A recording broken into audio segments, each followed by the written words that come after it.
नई क्लास बना दी ना, उसी में है ना, नई वाले में।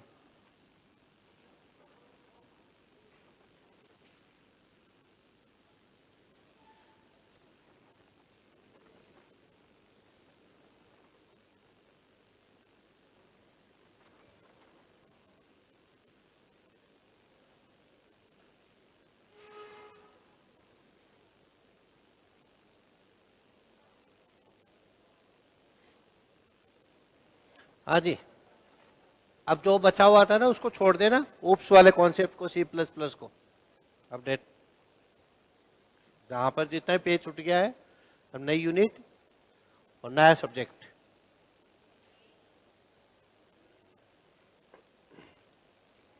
मॉर्निंग, नई यूनिट से स्टार्ट करना है, उस पेज को वहीं छोड़ देना, परमानेंट छोड़ दो। उसमें उसमें क्या रहा है। हाँ, ओप्स कॉन्सेप्ट जो थे वो चारों हो गए ना अपने। पेज वेज का ही को छोड़ना है, बस जहां जितना भी खत्म हो उस पेज को छोड़ के नए, नई यूनिट है, नया सब्जेक्ट है, सब्जेक्ट ही नया है ये।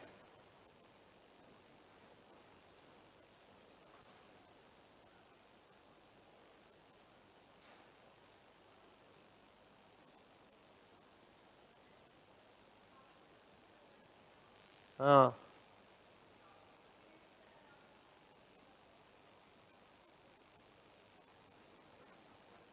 हाँ, क्वेश्चन, क्वेश्चन तो करवा देंगे, क्वेश्चन में कोई नहीं है। डिस्ट्रक्टर,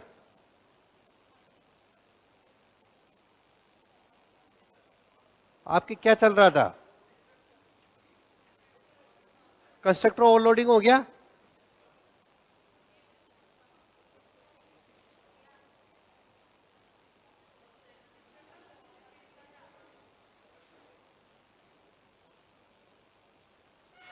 अरे आप ये बताओ, लास्ट में क्या चल रहा था आपके। डिस्ट्रक्टर चल रहा था, और उसके बाद में वो रन टाइम पॉलीमॉर्फिज्म, पॉलीमॉर्फिज्म हो गया जिसमें वो क्लास करती है। तो और क्या रहा है इसमें, रन टाइम और वो दोनों तीनों हो गए। डिस्ट्रक्टर का प्रोग्राम रह गया क्या।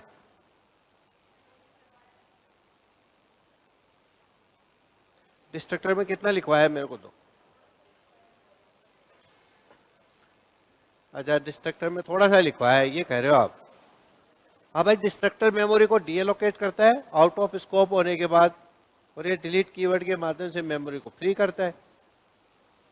तो इसका प्रोग्राम करना है तुम्हें। लो फिर इस पहले एक बार इसको कर लो, है क्या थोड़ी सी जगह। हाँ, तो इसको कर लो। प्रोग्राम करवाना है क्या इसका।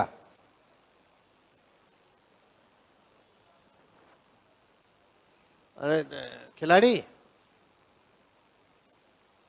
ये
कंस्ट्रक्टर तो सारे हो गए ना।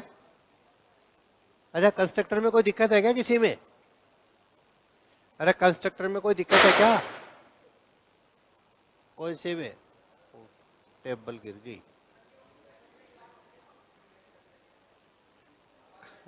खड़े करते, जोर से आवाज आती नहीं।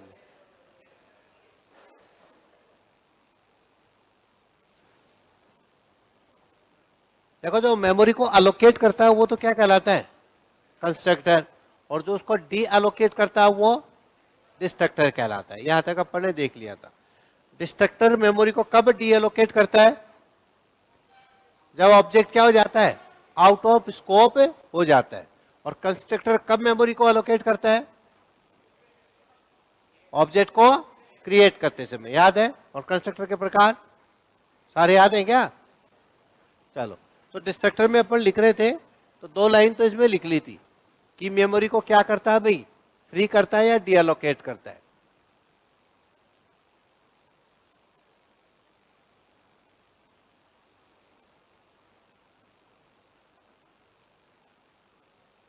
एक तो ये अपन ने देख लिया था, मेमोरी को डी एलोकेट करता है। और कौन से कीवर्ड से करता है? डिलीट कीवर्ड से करता है। यहां तक अपन ने लिख लिया था। अब कंस्ट्रक्टर और डिस्ट्रक्टर दोनों में जो समानता वो यही है कि इसका नाम भी वही होता है जो किसका नाम होता है? क्लास का। क्लास का नाम ही कंस्ट्रक्टर का होता है, क्लास का नाम ही किसका होता है? डिस्ट्रक्टर का। तो 2 पॉइंट लिख लिए थे क्या? तीसरा पॉइंट लिख लो।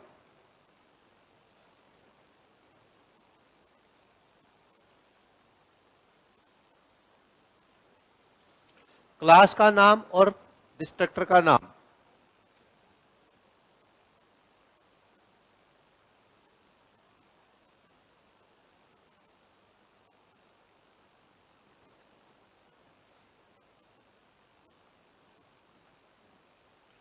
क्लास का नाम और डिस्ट्रक्टर का नाम सेम होता है। क्लास का और डिस्ट्रक्टर का नाम सेम होता है।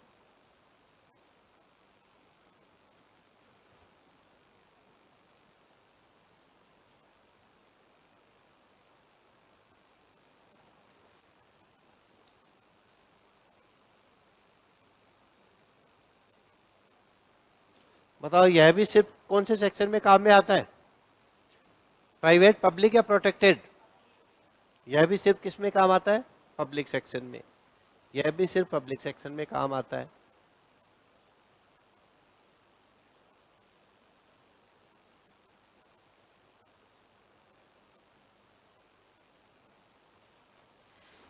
यह भी सिर्फ पब्लिक सेक्शन में काम में आता है। अरे कंस्ट्रक्टर की जो थ्योरी याद है? कंस्ट्रक्टर बोल तो नहीं गए रे तुम? पूछूंगा मैं भी।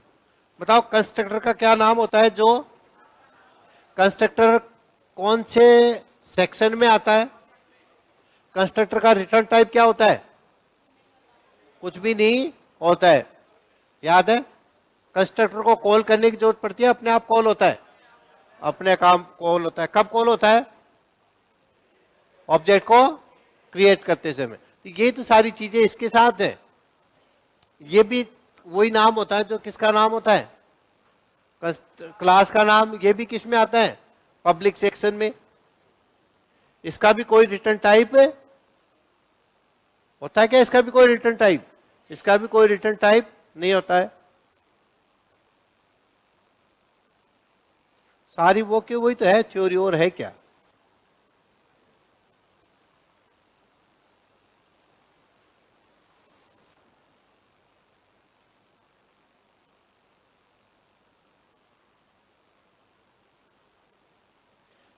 इसका भी कोई रिटर्न टाइप नहीं होता है। इसका भी कोई रिटर्न टाइप नहीं होता है।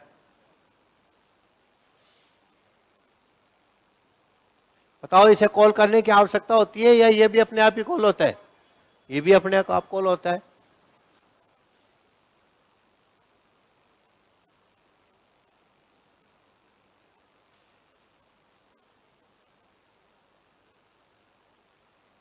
यह भी अपने आप कॉल होता है।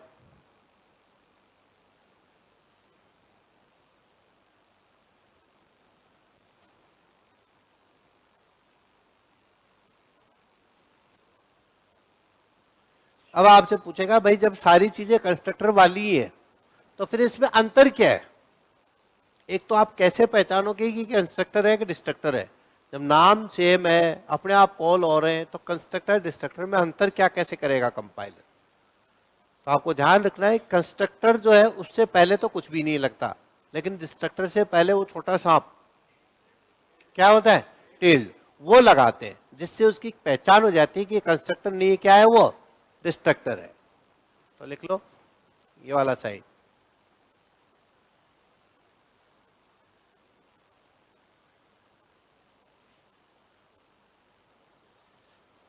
डिस्ट्रक्टर से पहले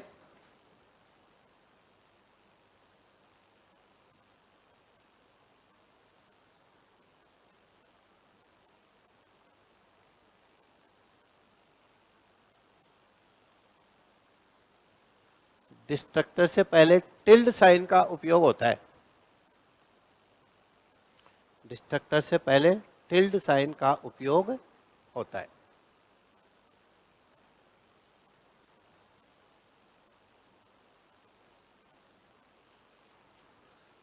बताओ एक प्रोग्राम के अंदर एक ही कंस्ट्रक्टर हो सकता है या एक से अधिक भी हो सकते हैं कंस्ट्रक्टर।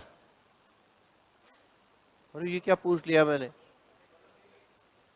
कंस्ट्रक्टर ओवरलोडिंग में एक होगा कि एक से अधिक होगा। तो एक से अधिक नहीं हो सकते क्या कंस्ट्रक्टर एक प्रोग्राम में, लेकिन डिस्ट्रक्टर है तो डिस्ट्रक्टर कितना होगा, सिर्फ एक होगा। एक प्रोग्राम में सिर्फ एक डिस्ट्रक्टर होगा।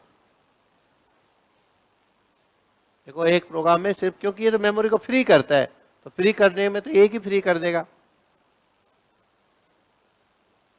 एक प्रोग्राम में सिर्फ एक डिस्ट्रक्टर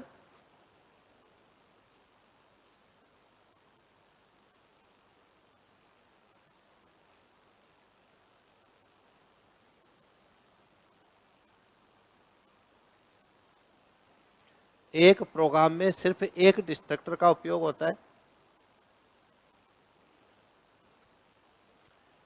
एक प्रोग्राम में सिर्फ एक डिस्ट्रक्टर का उपयोग होता है।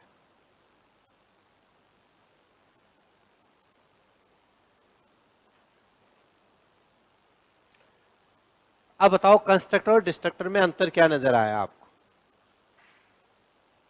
अंतर बताओ इनको देख के। कंस्ट्रक्टर और डिस्ट्रक्टर दोनों में क्या अंतर नजर आया। कंस्ट्रक्टर तो मेमोरी को क्या करता है और डिस्ट्रक्टर मेमोरी को, अंतर पूछ रहा हूं मैं।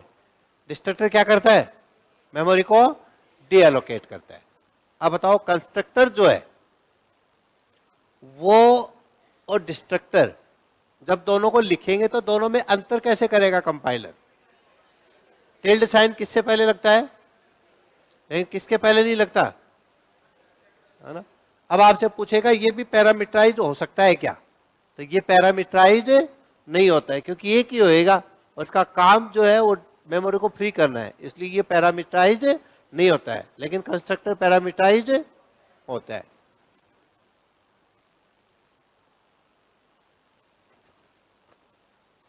देखो यह है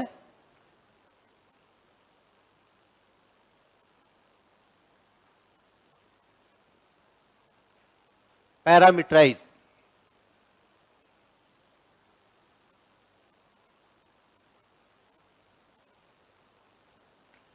यह पैरामीटराइज नहीं होता है या नहीं हो सकता है।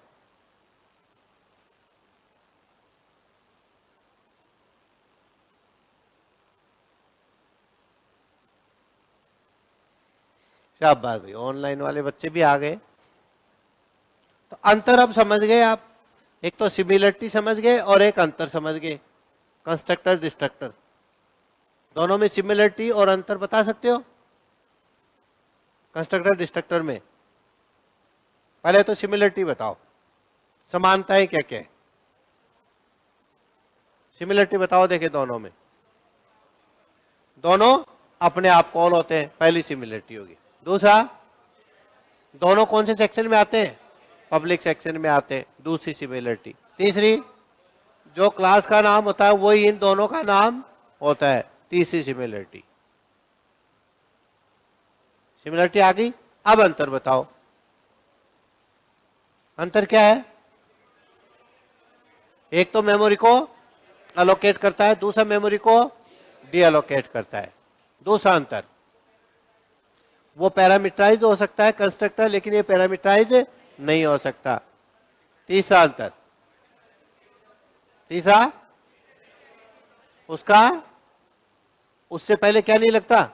टिल्ड साइन नहीं लगता, इससे कि इससे पहले टिल्ड साइन लगता है। वो कब कॉल होता है?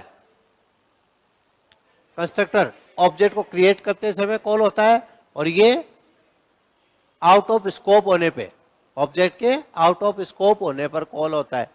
चार अंतर है। हाँ, वो तो पैरामीटराइज हो गया ना। कंस्ट्रक्टर एक से अधिक हो सकते हैं एक प्रोग्राम में, लेकिन डिस्ट्रक्टर एक प्रोग्राम में कितना होगा? एक ही काम कर देगा।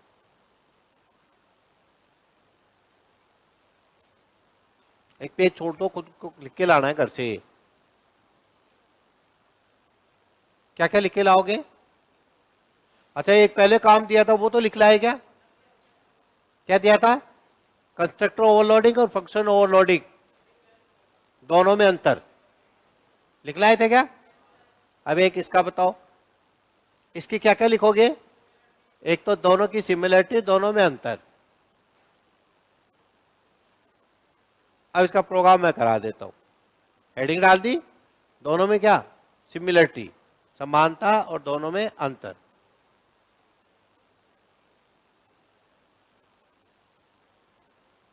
दोनों में सिमिलरिटी, दोनों में अंतर।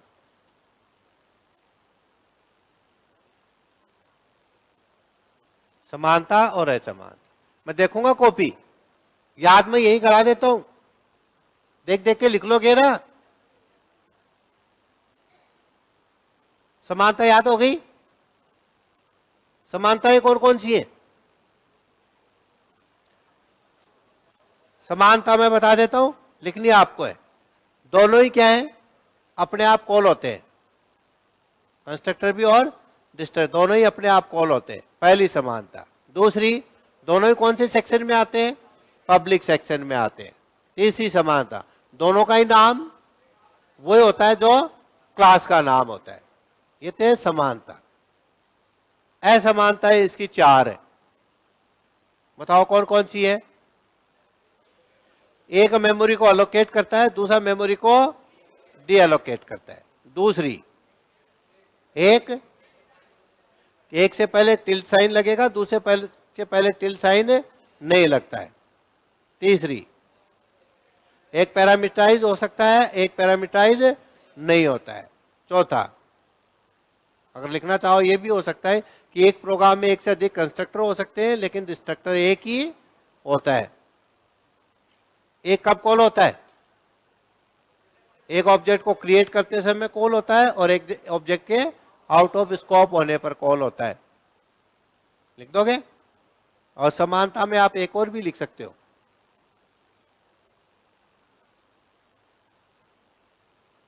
समानता दोनों का रिटर्न टाइप नहीं होता है, कंस्ट्रक्टर का भी नहीं होता और डिस्ट्रक्टर का भी नहीं होता है। रिटर्न टाइप दोनों का नहीं होता है। तो चार समानता, चार असमानता, ये लिख के ले आना आप। अरे किसी को डाउट है क्या? अब इसका प्रोग्राम मैं करा देता हूं कि भाई कैसे डिस्ट्रक्टर कॉल होता है और कैसे ये अपने आप काम करेगा। तो क्लास बनेगी, जैसे मान लीजिए मैंने क्लास ले ली। अगर मैंने क्लास का नाम एबीसी लिया है, तो बताओ कंस्ट्रक्टर का नाम भी क्या होगा? क्या नाम होगा? और डिस्ट्रक्टर का नाम भी जो क्लास का नाम हो वही होगा। तो जैसे मान लीजिए मैंने एक वेरिएबल ले लिया, प्राइवेट टाइप का ले लिया। मैंने कहा इंट एक्स, और यहां ले लिया पब्लिक। एक कंस्ट्रक्टर ले लेता हूं, A B C int y. और x में मैंने डाल दिया y और सी आउट कर दिया।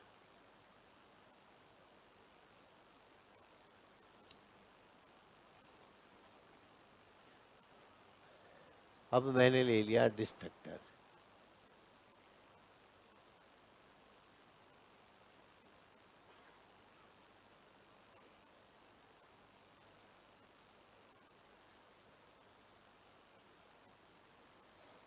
अब ले लिया वॉइड मेन।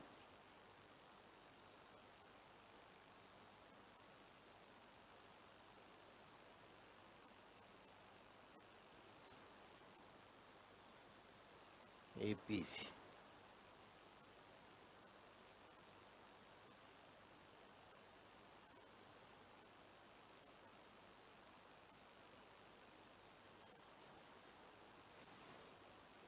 अब बताओ, देखिए इसमें कंस्ट्रक्टर तो कौन सा लिया है मैंने, डिस्ट्रक्टर कौन सा लिया है?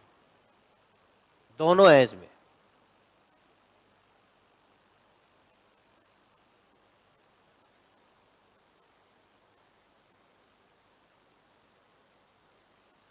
दीक्षा गुप्ता सर, अब की बार डीएसए भी आप ही कराओगे ना? हाँ बेटा, मैं ही कराऊंगा अब की बार, क्योंकि डीएसए की वजह से ही सारे बच्चे रहे। जितने भी बच्चे फेल हुए हैं कंप्यूटर टीचर में, वो एक सब्जेक्ट की वजह से हुए हैं। अब वो कौन सा है? डीएसए। 2 यूनिट है इसकी, डेटा स्ट्रक्चर और एल्गोरिथम।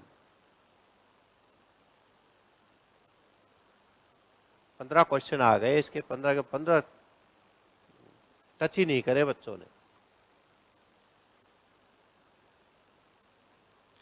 अब की बार टाइम है, या आपके बैच को तो पढ़ा देता हूँ, आगे पता नहीं।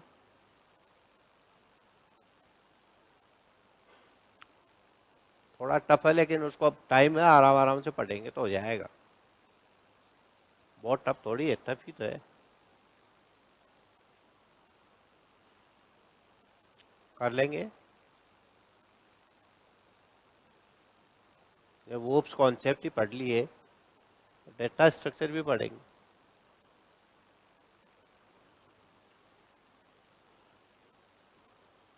हाँ जी, पहले तो मेरे को इसमें कंस्ट्रक्टर बताओ, कौन सा कंस्ट्रक्टर है? कौन सा है, नाम बताओ पहले वाला। अरे नाम भी होगा कोई कंस्ट्रक्टर का, यहां से यहां। अरे वैसे टाइप कौन सा है ये? यही है क्या कंस्ट्रक्टर? ये तो कंस्ट्रक्टर है, और ये यहां से यहां तक क्या है? ये डिस्ट्रक्टर है। अब समझ गए? तो ये, अब इन दोनों में देख लो अंतर क्या है। दोनों का नाम क्या है? सेम है। दोनों कौन से सेक्शन में है? पब्लिक सेक्शन में। दोनों को कॉल किया क्या मैंने? दोनों को कॉल नहीं किया। दोनों कॉल हो रहे हैं, दोनों अपना आप काम कर रहे हैं। तो ये एक मेमोरी को अलोकेट कर रहा है यहां पर, और एक मेमोरी को क्या करेगा? डी अलोकेट करेगा। तो डिलीट किसको कर रहा है ये? एक्स को। एक्स में ही मेमोरी है, और भी कहीं है यहां?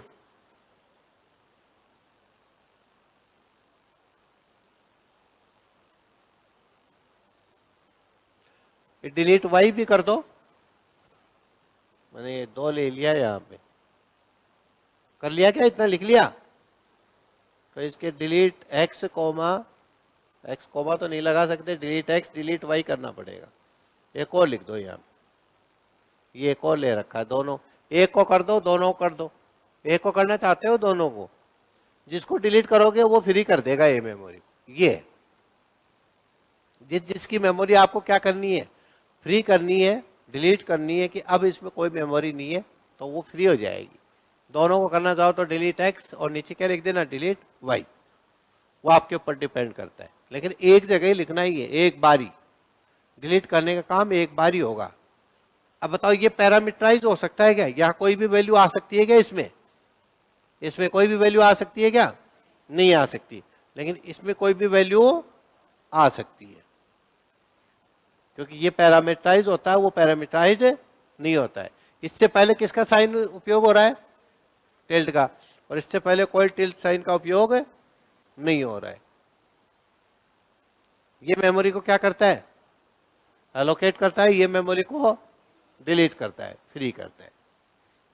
तो ऐसा कुछ आ भी जाए तो कर देना। आउटपुट बताओ देखे इसका, आउटपुट कितना आ जाएगा 10, उधर से 10 आ रहा है, 10 आ गया वाई में एक्स में गया, प्रिंट कर दिया।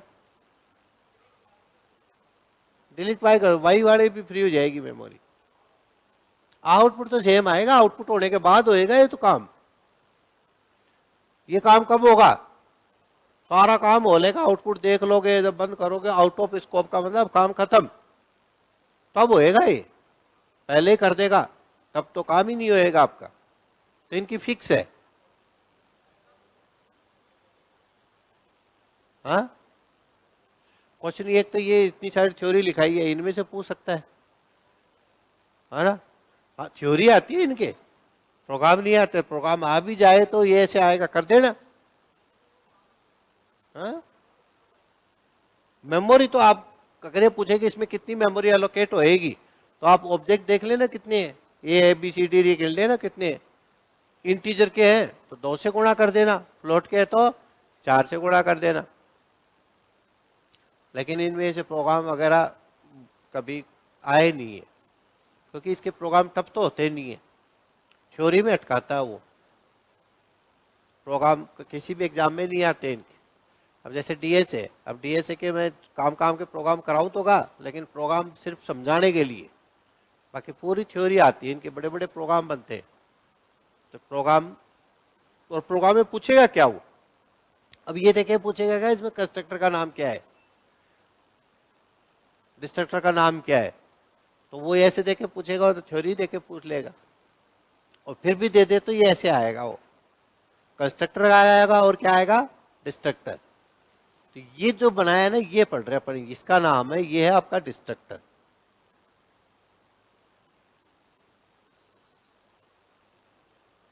अब बताओ कहां गड़बड़ है, अब भी है क्या कहीं गड़बड़ है। अरे इतने दिनों में आए हो, कहीं गड़बड़ है क्या। कंस्ट्रक्टर और डिस्ट्रक्टर दोनों क्लियर है क्या एकदम। डिस्ट्रक्टर के कोई प्रकार नहीं है, आप सोचते थे इसके भी कोई प्रकार है क्या, इसके कोई प्रकार नहीं है, इसका एक ही प्रकार है, वो यही है बस, नो रिटर्न नो रिसीव। कुछ भी रिटर्न नहीं करेगा, कुछ भी रिसीव नहीं करेगा, बस यही है। कुछ रिटर्न कर रहा है क्या ये, नहीं कर रहा। कुछ रिसीव नहीं है। अगर ये पूछने के भी इसका कौन सा प्रकार है तो आप बता दे रहे, तो नो रिटर्न नो रिसीव है, कुछ भी रिटर्न नहीं करेगा और कुछ भी रिसीव नहीं करेगा, बस एक ही है। लेकिन डिस्ट्रक्टर क्या हो सकते हैं, कंस्ट्रक्टर का पैरामीटराइज हो सकते हैं, कॉपी कंस्ट्रक्टर, डिफॉल्ट कंस्ट्रक्टर, ये भी हो सकते हैं, 1 आर्ग्यूमेंट 2 आर्ग्यूमेंट। ये बताओ कंस्ट्रक्टर कौन सा आर्ग्यूमेंट है,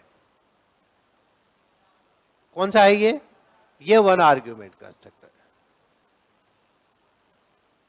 ये अपन ने पढ़ लिए। अब बताओ कहां कहां दिक्कत है इनमें। अरे कंप्लीट है ना, अब क्वेश्चन कर लो, फिर इसको बंद करते हैं, फिर स्टार्ट करते हैं नया।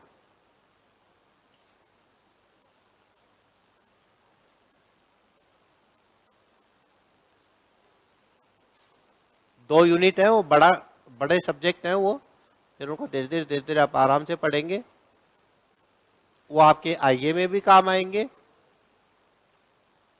हालांकि तो जावा और पाइथन ये लैंग्वेज और थी, अब पर उनको अभी अपन नहीं पढ़ रहे, पहले आईए वाला पढ़ रहे। आईए का सही है ना, पहले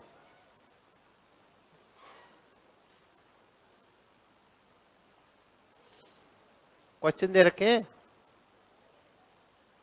घर से करके लाए हो, अच्छे बच्चे हो गए। अब हो रहे हैं क्या आपसे,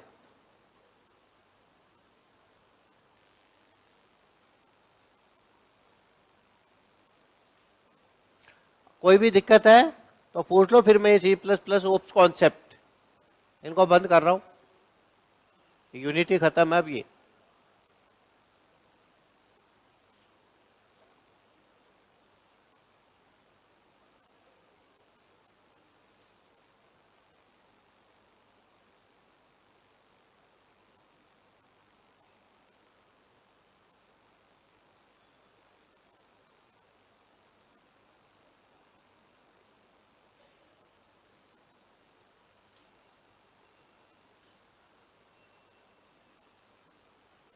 सर मल्टी लेवल इनहेरिटेंस में क्लास ए, क्लास बी और क्लास बी में ए को ले लिया और क्लास सी में बी को ले लिया। सर ये बताना क्लास सी ए की प्रॉपर्टीज को भी इनहेरिट करेगी क्या? नहीं बेटा, नहीं करेगी। ए की प्रॉपर्टी बी के पास आएंगी, बी के सी के पास नहीं आएंगी, सिर्फ पब्लिक वाले आएंगे।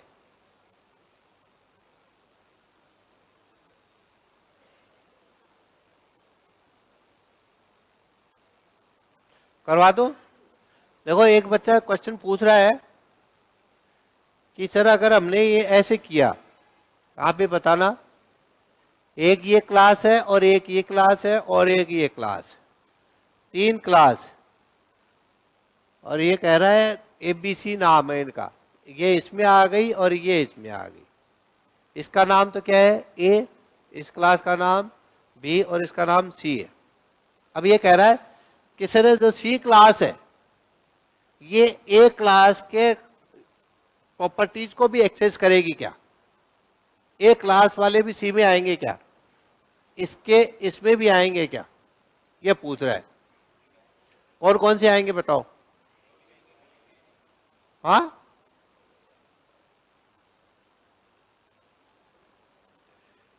प्राइवेट, पब्लिक और प्रोटेक्टेड, तीन है।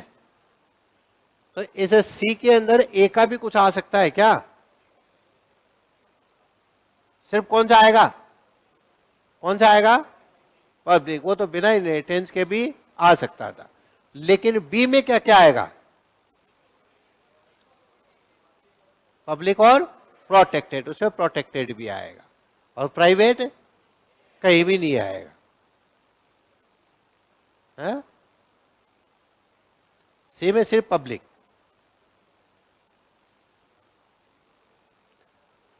बताया था ना, ये म्यूचुअल नहीं होता है। ये नहीं कि इसने इसको लिया है तो ये तेरा है तो वो ऐसे चलता रहेगा।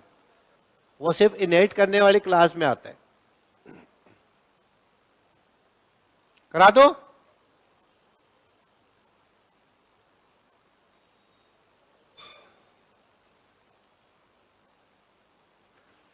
सर पहले आप लैंग्वेज ही करवा देते, जावा और पाइथन भी तो बच रही है। बेटा वो जावा और पाइथन इसलिए नहीं करवा रहे कि वो आईए में बिल्कुल भी नहीं है। तो आईए में नहीं है तो आईए का पहले पेपर है, पहले आईए वाला करवा रहे। और वैसे भी इसके टच में जो है C++ का जो टच में है वो डेटा स्ट्रक्चर ही होता है। मैं करा दो। अब भी कोई डाउट है क्या? अब डाउट थोड़ी है। अरे इसमें औरों में डाउट है क्या कहीं? लाओ फिर कॉपी दो एक, लाओ पहला करो।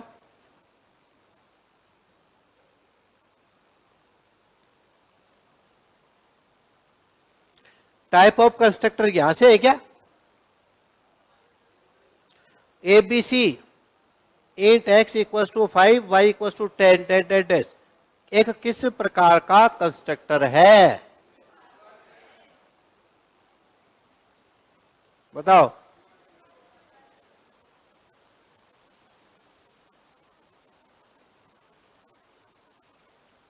टू आर्ग्यूमेंट तो ऑप्शन में नहीं है। हाँ ए टू आर्ग्यूमेंट है ये।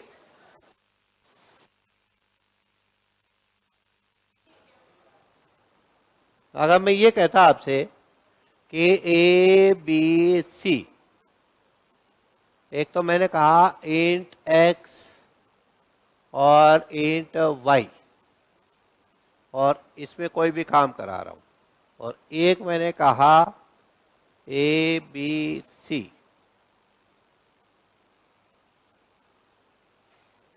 इंट x इक्वल्स टू 2 और इंट y इक्वल्स टू 5।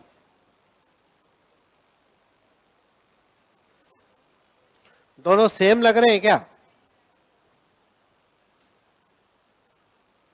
दोनों सेम लग रहे हैं। ऊपर वाला कौन सा लग रहा है और नीचे वाला? तो मैंने कौन सा दे रखा है?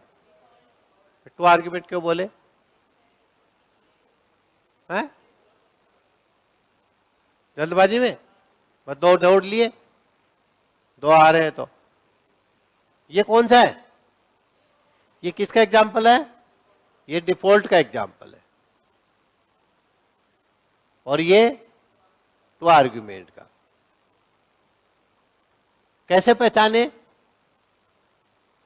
बताओ पहचाने कैसे इनको? डिफॉल्ट में क्या होती है? वैल्यू देते हैं, जबकि उसमें वैल्यू नहीं देते, उसमें वैल्यू रिसीव करेगा। इसमें रिसीव कर भी सकता है, नहीं है तो भी इसके पास है। अब बताओ क्या आएगा आंसर? हाँ, निम्न में से कौन से कीवर्ड की सहायता से डिस्ट्रक्टर में मेमोरी को डीएलोकेट किया जाता है? अभी बनाया था प्रोग्राम, क्या लगाया था वहां? डिलीट लगाया था। एक फ्री फंक्शन भी होता है, वो कीवर्ड नहीं होता, एक फ्री नाम का एक फंक्शन आता है, वो भी डीएलोकेट करता है। ये फ्री जो है ना, ये क्या है? एक फंक्शन है पहले से बना हुआ। आप फ्री फंक्शन को कॉल कर लोगे तो ये भी फ्री कर देता है। तो ये यहाँ काम नहीं, अपन ले तो कहीं भी सकते हैं, लेकिन इसको आगे पढ़ेंगे। यहाँ कंस्ट्रक्टर डिस्ट्रक्टर में ये आता है। अच्छा, स्टेटमेंट वाला बताओ पहला। टेल साइन का उपयोग डिस्ट्रक्टर से पहले होता है, सही है क्या? यहाँ करना सही है। दूसरा, फंक्शन ओवरलोडिंग बिना इनहेरिटेंस के भी संभव है। क्यों? बिना इनहेरिटेंस के फंक्शन ओवर राइडिंग संभव नहीं है। फंक्शन ओवर राइडिंग होता क्या है बताओ?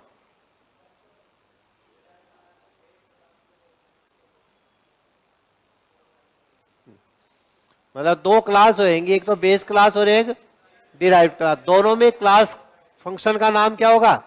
सेम फंक्शन होगा। और वो जब इनहेरिट कर लेंगे तो पहले वाले फंक्शन को दूसरा वाला फंक्शन क्या कर देता है? ओवरराइड कर देता है। और उसको बचाने के लिए क्या करोगे फिर? कौन सा कीवर्ड? वर्चुअल लगा देंगे, तो फिर वो वर्चुअल हो जाएगा, फिर वो ओवरराइड नहीं होगा। तो ये तो सही है। डिस्ट्रक्टर के द्वारा प्रोग्राम को कंपाइल करते समय मेमोरी को डीएलोकेट किया जाता है। डिस्ट्रक्टर के द्वारा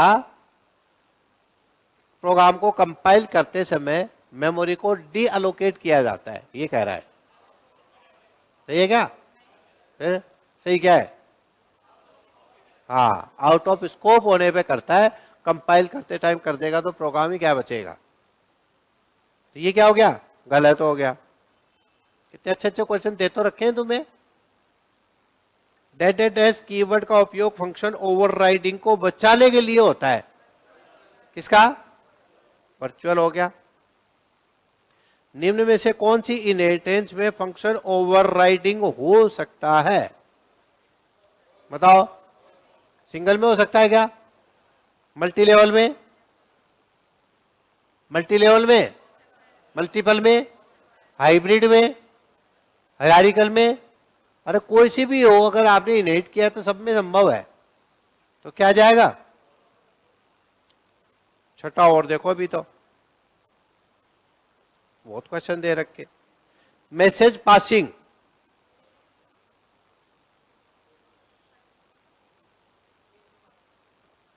तो मैसेज पासिंग अगर डाउट है तो एक बार छोड़ दो इसको, दूसरे पे आ जाओ। डिस्ट्रक्टर ढूंढो, इसमें कौन सा है? कौन सा है? 4 नंबर है, टिल्ड साइन लग रहा है, इसका मतलब वो है। आगे एक का आंसर डिफॉल्ट कंस्ट्रक्टर पहला हो गया। पैरामीटराइज कंस्ट्रक्टर कौन सा हो गया? दूसरा हो गया। Int x int y 2 parameter वाला। तो अपने आप ही मैसेज पासिंग क्या हो गया? Control transfer. तो कैसे कैसे किया इसमें? ए में तो क्या किया भाई? ए में तो क्या किया? 3, और बी में 4, सी में 1 और डी में। तो ऐसे अगर थोड़े सा भी डाउट लगता है तो उसको एक बार छोड़ दिया करो, फिर आपको इजीली हो जाएगा। क्लियर है?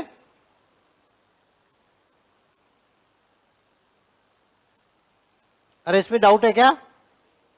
कहता अच्छे अच्छे क्वेश्चन दे रखे हैं तुम्हें। कॉपी कंस्ट्रक्टर के द्वारा कॉपी किया जाता है, class to class, object to object, program to program, इनमें से कोई नहीं। क्या होगा? Object to object. सारा तो कर लिया तुमने। ऐसे क्वेश्चंस आते हैं। आप कहते हैं सर प्रोग्राम आते हैं क्या, ये आते हैं क्या? ऐसे क्वेश्चंस आते हैं। तो ये थ्योरेटिकल बहुत बनते हैं इनमें, इसीलिए तो मैं क्वेश्चन देता हूं भैया आप कैसे याद करना है, किस तरीके से क्वेश्चंस बनते हैं, क्या आपके आएंगे।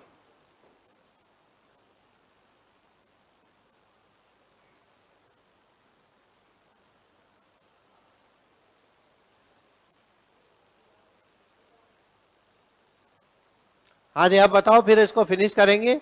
अब किसी में कोई, इसी में कोई अगर डाउट है तो एक बार डाउट पूछ लो, फिर अपन नया सब्जेक्ट, नई यूनिट, नया काम। इस पे कोई डाउट वगैरह है तो वो पूछ लो। अब तक का याद मैं रिवाइज कराऊं क्या एक बार? याद है?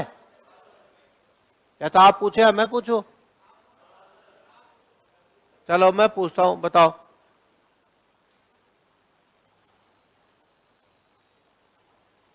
C++ को किसने बनाया? C++ को किसने बनाया? वो बाजार गए थे, बाजार ने स्टोस्ट्रप, मतलब सामने आएगा तो कर दोगे ना? अच्छा, कौन सी साल में बनाया था?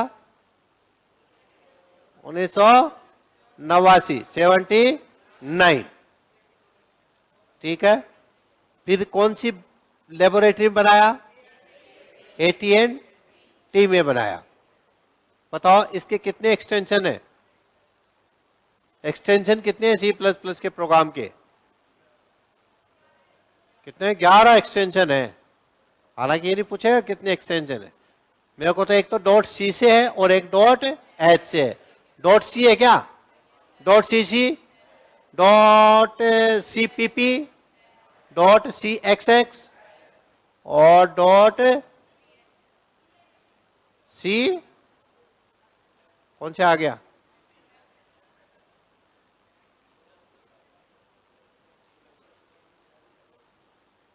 .cpp है क्या? और उधर .h, .hh, .hpp, .hxx और बड़ा h है। फिर अपन ने देखेगा इसके C++ के कौन कौन से संस्करण आए। संस्करण देखे थे तो 1998 और 2003। उनका तो कोई निकनेम नहीं था, लेकिन 11 से निकनेम शुरू हो गए थे और 11 के बाद में 3-3 अपन ने जोड़े थे। 11 के बाद 14, 14 के बाद 17 के बाद। अब बताओ 2011 का जो है फॉर्मल नेम क्या था? C++ 0x, फिर 1y, 1z और फिर 2a। याद है? ये सारी चीजें भूल चुके हो? फिर अपन ने देखी कि इसके जो है फीचर्स, तो फीचर्स तो काफी सारी थी, सारी की सारी फीचर्स अपन ने देखी। बहुत सिंपल है, प्रोसीजरल है, स्ट्रक्चर्ड है, सारी चीजें देखी अपन ने। उसके अंदर इसके 4 मेन पिलर देखे। और सबसे पहले देखा इनहेरिटेंस। क्या देखा? इनहेरिटेंस। इनहेरिटेंस कितने प्रकार का? 5। कोई भी बेस क्लास की फीचर्स को डिराइव्ड क्लास अगर काम में लेनी चाहती है तो कौन सी विशेषता को काम में लेना पड़ेगा? इनहेरिटेंस को। इनहेरिटेंस का सबसे बड़ा फायदा सिक्योरिटी है, रीयूजेबिलिटी? रीयूजेबिलिटी है। इनहेरिटेंस कितने प्रकार की? 5। कौन कौन सी? Single, multi level, multiple, hierarchical और हाइब्रिड। वो सारे का सिंटेक्स अपन ने देखा, सबकी थ्योरी देखी। बताओ ऐसी कौन सी इनहेरिटेंस है जिसमें डिराइव्ड क्लास भी और डिराइव्ड होती है? डिराइव्ड क्लास भी और फर्दर डिराइव्ड होती है। कौन सी है? मल्टी, 2 या 2 से अधिक क्लासेस को एक क्लास डिराइव करती है। कौन सी? कर दोगे? फिर दूसरा अपन ने देखा क्या? इनकैप्सुलेशन। इनकैप्सुलेशन एक ऐसा प्रोसेस है जिसके अंदर अपन बाइंड करके रखते हैं एक क्लास के अंदर, और बाइंड किस किस को करते हैं, मेंबर फंक्शन और मेंबर वेरिएबल को। ये जो एक प्रोसेस बनाया है उसमें जो बाइंड करके रखते हैं, उस बाइंड करने वाली चीज को क्या बोलते हैं, जिसमें बंद करके रखा है उसको क्लास बोलते हैं। क्या बोलते हैं, क्लास। अब इस क्लास के मेंबर्स को अनऑथराइज एक्सेस से बचा के रखने के लिए एब्स्ट्रैक्शन आया। क्या आया, जिसको जरूरत है उसको ही वो चीज देगा। और इसके अंदर तीन तरीके से अपन क्या करते हैं, एब्स्ट्रैक्शन कर सकते हैं। क्या कर सकते हैं, एब्स्ट्रैक्शन करने के लिए सबसे ज्यादा जो उपयोग होता है वो किसका होता है, एब्स्ट्रैक्शन के लिए सबसे ज्यादा उपयोग प्रोटेक्टेड का, प्राइवेट का, पब्लिक का। और सबसे ज्यादा एब्स्ट्रैक्शन करना है तो,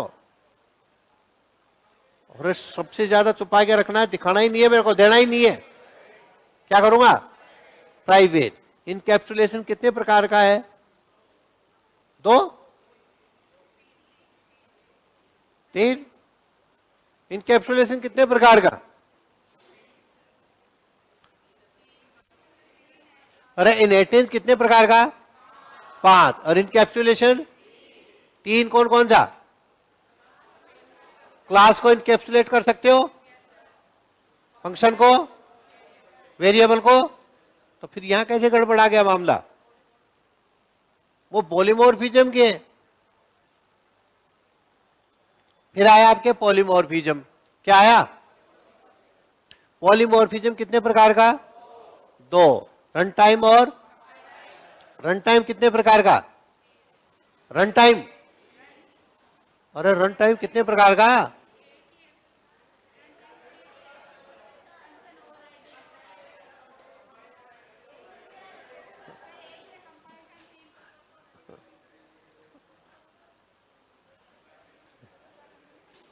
कितने, तीन। कौन कौन से,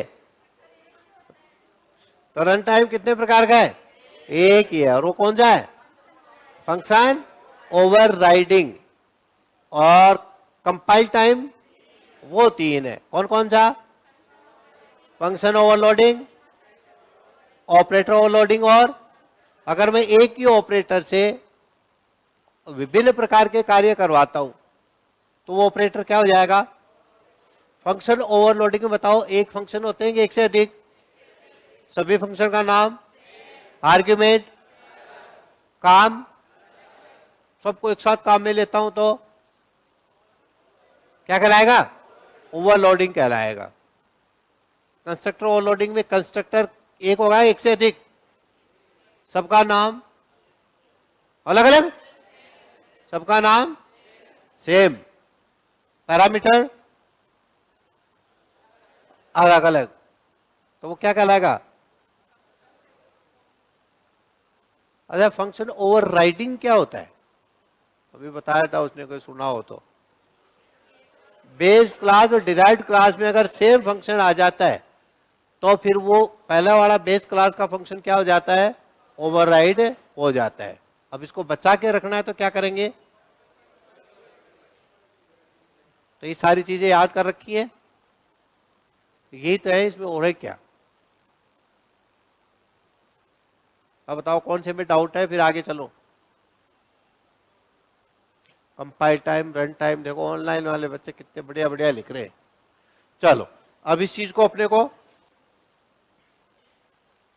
तो यहां पर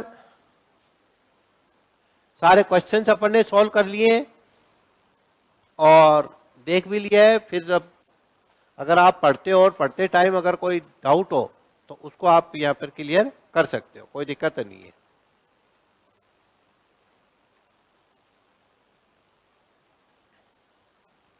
एक बार देख लो, कुछ पूछना है तो।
चलो कोई बात नहीं।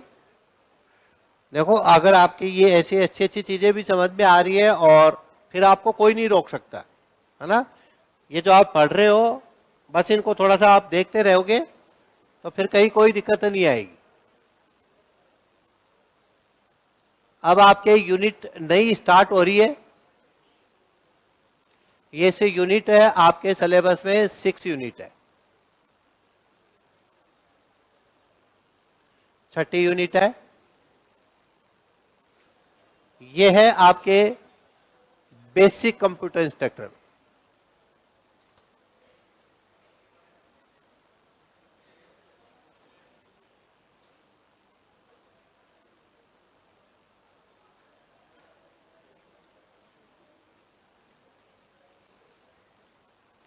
और अगर आप सीनियर का भी पेपर देना चाहते हो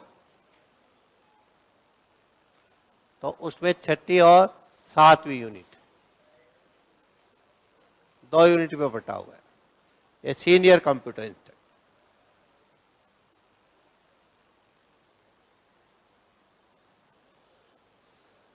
ये अलग यूनिट है। 2 यूनिट में से बहुत सारे जब क्वेश्चंस आए थे तो अपने को देखना है, बताओ कौन सी यूनिट है भाई ये, 6ठी और 7वीं। और इसी यूनिट का जो नाम है वो है आपके डीएसए।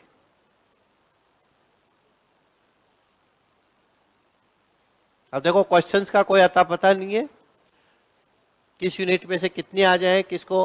हाँ अगर पेपर टफ बनेगा तो फिर अब की बार भी इसी में से सबसे ज्यादा क्वेश्चन आएंगे। पेपर के ऊपर डिपेंड करता है। अगर आपको वापस फेल करना है और पेपर टफ बनाना है तो ये यूनिट ऐसी है, दोनों यूनिट कौन कौन सी है, 6ठी और 7वीं, दोनों यूनिट ऐसी है जिनमें सबसे ज्यादा क्वेश्चन आए थे और मतलब कि टच ही नहीं करे समझ लो। इस तरह का है ये टॉपिक। इसको बोलते हैं डेटा स्ट्रक्चर।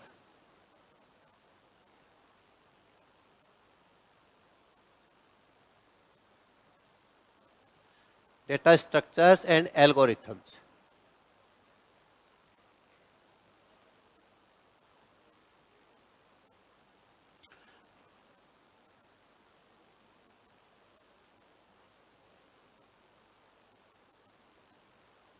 जहां पर 1 यूनिट है वहां पर तो डेटा स्ट्रक्चर है, और जहां पर 2 यूनिट है वहां डेटा स्ट्रक्चर और दूसरी का यूनिट का क्या नाम दे दिया, एल्गोरिथम। दोनों एक साथ ही है। तो बेसिक में एक साथ ही दे दिया इनको। तो ज्यादातर बेसिक का पढ़ रहे होंगे तो बेसिक में आपको पूरा मिलेगा data structure and algorithm. Senior में इसके 2 टुकड़े कर दिए। 2 टुकड़े कैसे कर दिए, एक का नाम तो डेटा स्ट्रक्चर दे दिया, दूसरे का नाम एल्गोरिथम दे दिया। है दोनों में, बेसिक में भी और सीनियर में भी। अब देखो इनको एक एक चीज को अपन समझेंगे और इसका पोस्टमार्टम करेंगे कि ये है क्या।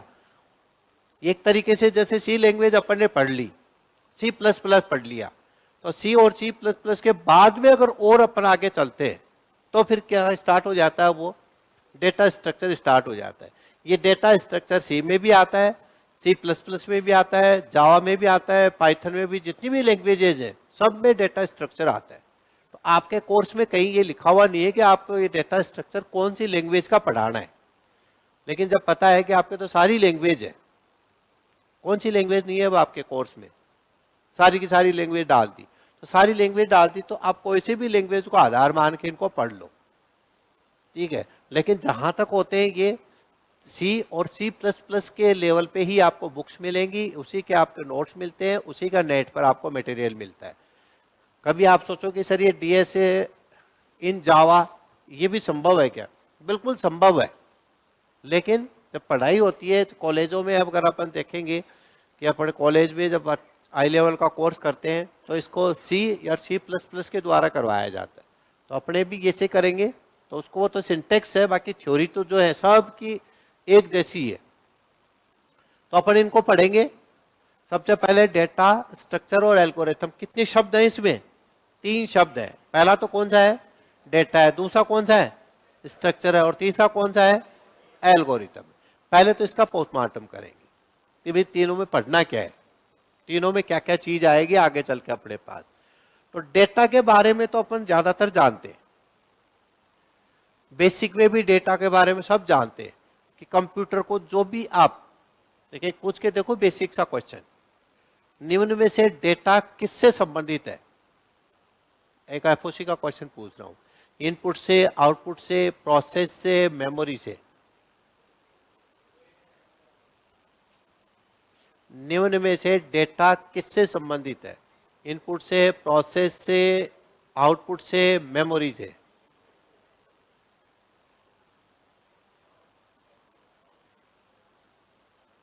चीजें ऐसी ऐसी पढ़ रहे हो और जो वो आधार स्तंभ है जहां से उछलना चाहिए था, निकलना चाहिए था, वहां गड़बड़ हो रही है।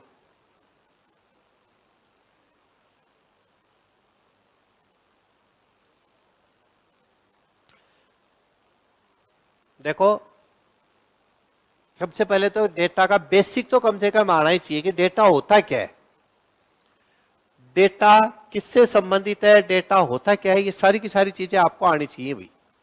तभी तो उसका स्ट्रक्चर बनाएंगे और तभी फिर उसका क्या करेंगे, एल्गोरिथम बनाएंगे।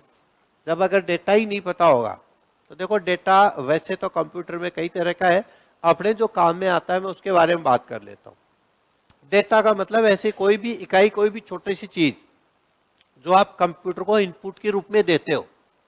कंप्यूटर को क्या करते हो, इनपुट के रूप में जो भी चीज आप कंप्यूटर को देते हो वही चीज आपके क्या कहलाती है, डेटा। और कोई भी चीज को प्रोसेस करने के लिए, कंप्यूटर से काम करने की जो सबसे पहली जो इकाई होती है, सबसे पहला जो काम होता है वही क्या कहलाता है, डेटा कहलाता है। तो सबसे छोटी इकाई है, सबसे पहला यही काम करना पड़ेगा। जब तक आप कंप्यूटर को कोई चीज दोगे नहीं करने के लिए, अपने आप भी काम करता है क्या कंप्यूटर? अपने आप कभी भी काम नहीं करेगा। तो कंप्यूटर को जो भी काम करवाना, उसके लिए जो भी उसको आप दे रहे हो, वो सारी की सारी चीजें क्या कहलाती हैं, क्या कहलाती हैं, डेटा कहलाती है। तो सबसे छोटी इकाई यही है। तो सबसे पहले तो आप ऐसा करो, डेटा के बारे में ही लिख लो, डेटा है क्या। लिखो, यह है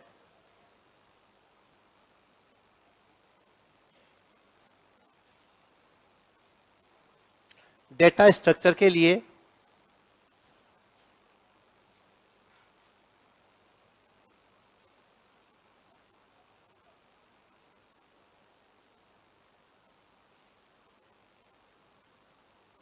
अब डेटा स्ट्रक्चर को मैं डीएस लिख देता हूं शॉर्ट में। यह डेटा स्ट्रक्चर के लिए सबसे इंपॉर्टेंट होता है, सबसे महत्वपूर्ण होता है,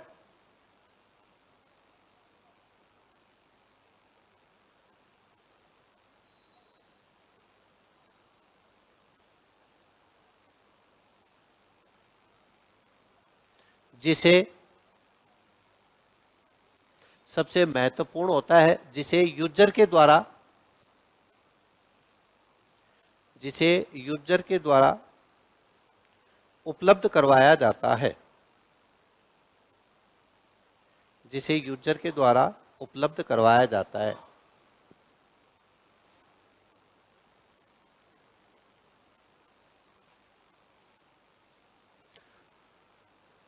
पैराग्राफ चेंज करके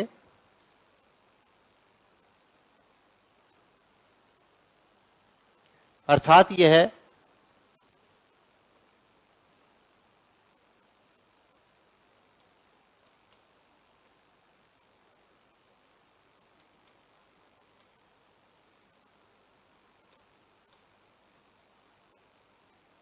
अर्थात यह है सूचना का एक छोटा सा ऐसा हिस्सा होता है, अर्थात यह है सूचना का एक छोटा सा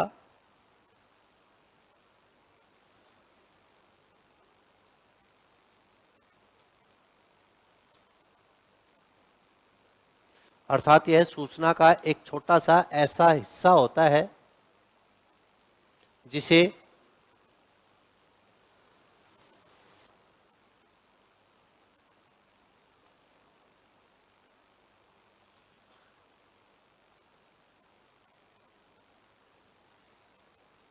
ऐसा हिस्सा होता है जिसे कंप्यूटर के द्वारा, जिसे कंप्यूटर के द्वारा प्रोसेस और मैनिपुलेटेड कंप्यूटर के द्वारा प्रोसेस और मैनिपुलेट किया जा सकता है।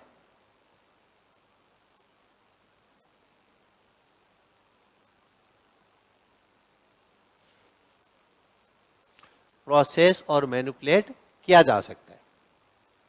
ये इसकी प्रॉपर एक तरीके से डेफिनेशन हो गई। ये एफओसी जब अपन पढ़ते हैं तो पहली लाइन यही होती है, उसमें सबसे पहले आपको डेटा ही समझाते हैं, क्योंकि कंप्यूटर में सबसे पहले जो आप इनपुट करते हो वही क्या कहलाता है, डेटा कहलाता है। जैसे मान लीजिए मैंने कंप्यूटर को क्या दिया सबसे पहले, बताओ कंप्यूटर अपने आप काम करता है या उसको कोई इंस्ट्रक्शन देने के बाद ही उस काम शुरू करता है? जो इंस्ट्रक्शन उसको देते हैं वही क्या कहलाते हैं, डेटा है। यहां पे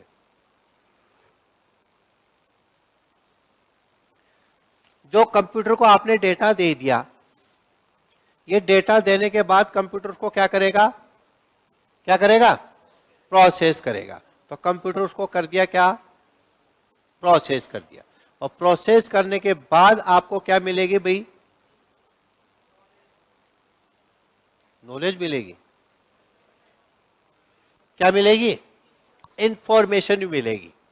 और इस इंफॉर्मेशन जो है इसको आप क्या कर सकते हो, मेमोरी में सेव कर सकते हो।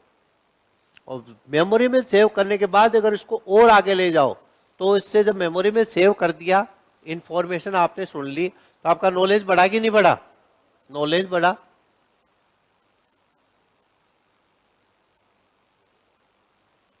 क्या बढ़ गया, आपका नॉलेज बढ़ गया। और नॉलेज बढ़ने के बाद आपकी बुद्धि भी बढ़ी, क्या बुद्धि बढ़ी, तो बुद्धि को क्या बोलते हैं, विजडम बढ़ गया। तो यहां पर जो बात कर रहे हैं अपन, किसकी बात कर रहे हैं, इसे डेटा की बात कर रहे हैं। तो ये सबसे पहली इकाई है, सबसे पहले यही काम होगा। तो ये सारा आप पढ़ेंगे किसमें, एफओसी में। ये एफओसी का पार्ट है कि भाई कंप्यूटर किस प्रकार से कार्य करता है। तो कंप्यूटर इस प्रकार से कार्य करता है, कैसे करेगा, यहां से यहां तक का पूरा उसकी कार्य क्या हो जाती है, कार्य प्रणाली हो जाती है। तो अपन इनको सबको तो देखेंगे नहीं, लेकिन यहां पे डेटा आया है, तो अब डेटा जब आपको नहीं आया तो फिर मेरे को बताना पड़ा।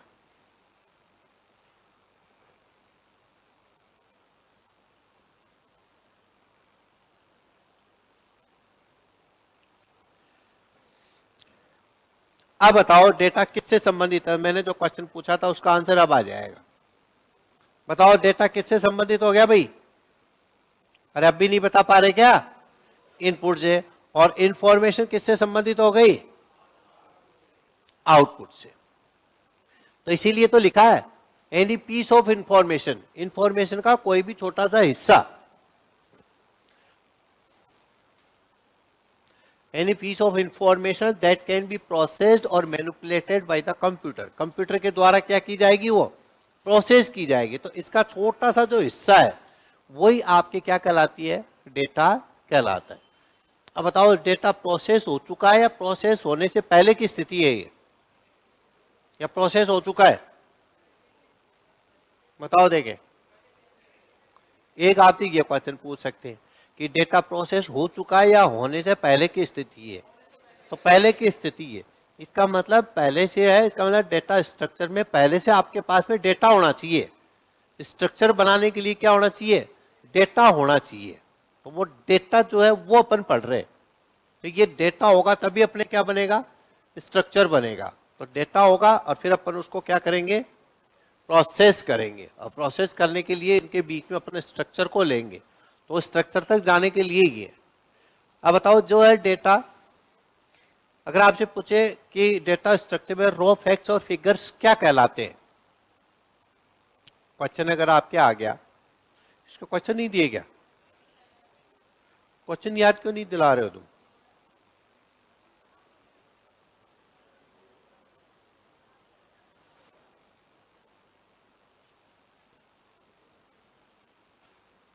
लिखो क्वेश्चन, तो कहीं जहां याद आ गए वहीं आएंगे।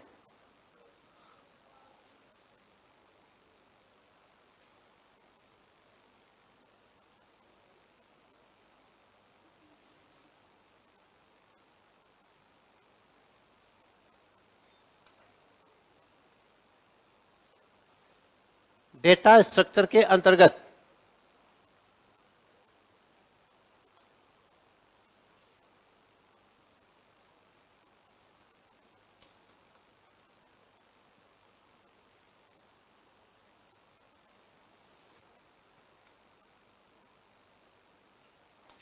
डेटा स्ट्रक्चर के अंतर्गत raw facts and figures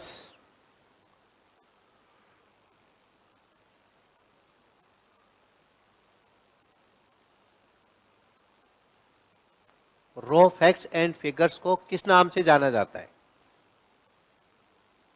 raw facts and figures का मतलब होता है एक तरीके से रॉ मटेरियल, कच्चा माल, फालतू का। रॉ का मतलब वो रॉ नहीं है, रॉ का मतलब कच्चा। तो कच्चा माल यहां पे क्या है?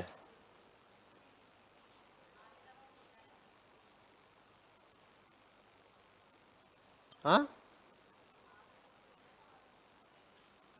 रॉ फैक्ट्स एंड फिगर्स, कच्चा माल।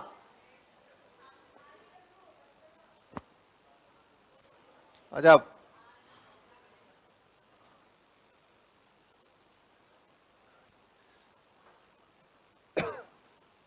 रॉ फैक्ट्स एंड फिगर्स को किस नाम से जाना जाता है? ऑप्शन लिखो। Structure,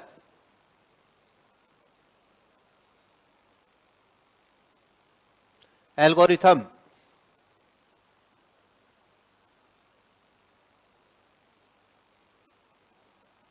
data,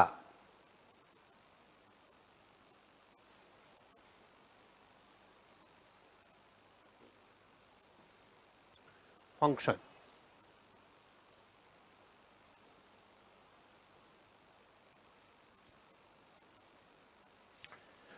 raw facts and figures को किस नाम से जाना जाता है? ये है।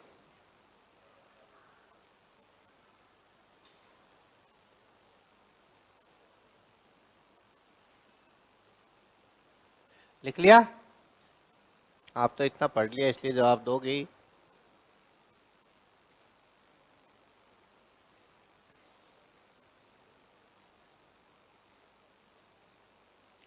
निम्न में से कौन से प्रकार के डेटा को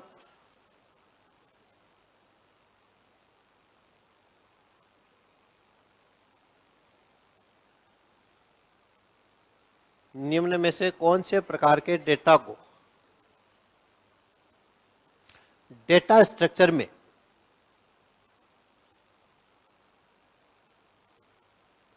निम्न में से कौन से प्रकार के डेटा को डेटा स्ट्रक्चर में उपयोग लिया जा सकता है? डेटा स्ट्रक्चर में उपयोग लिया जा सकता है।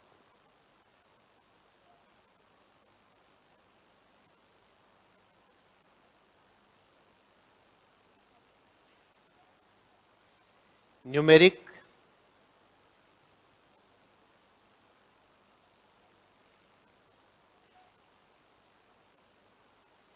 अल्फाबेट,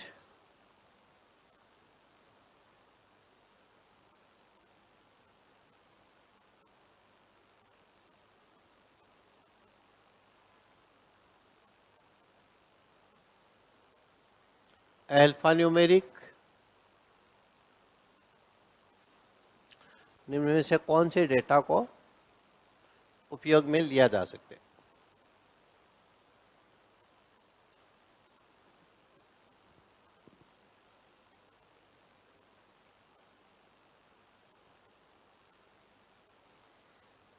लिख लिया?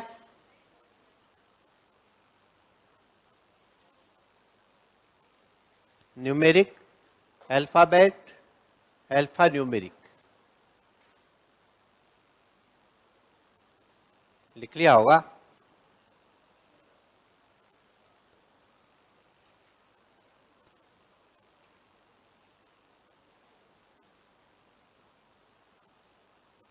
अच्छा क्वेश्चन दे रहा हूं।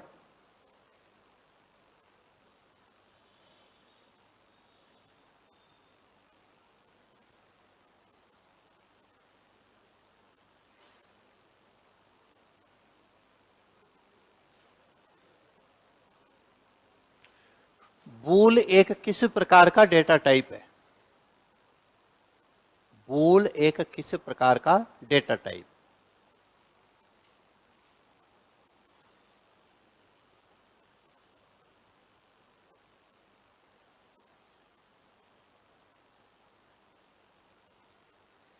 Primitive,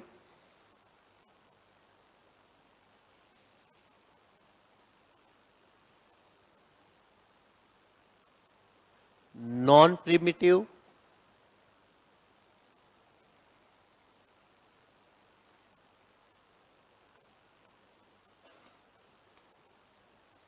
static, dynamic. बूल एक किस प्रकार का डेटा टाइप?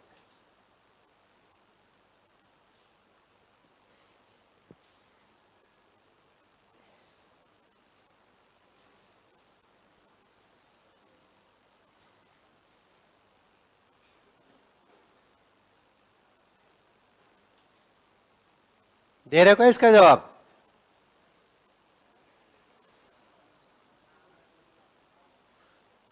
नाम पहली बार कौन से का सुन रहे हो?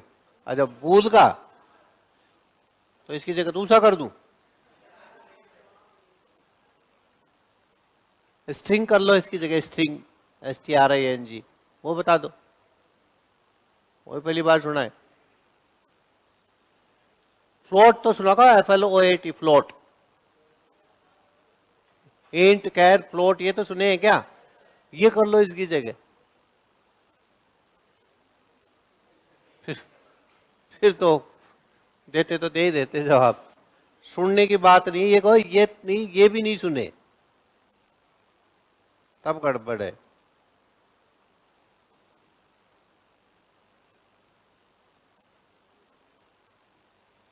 निम्न में से कौन से डेटा को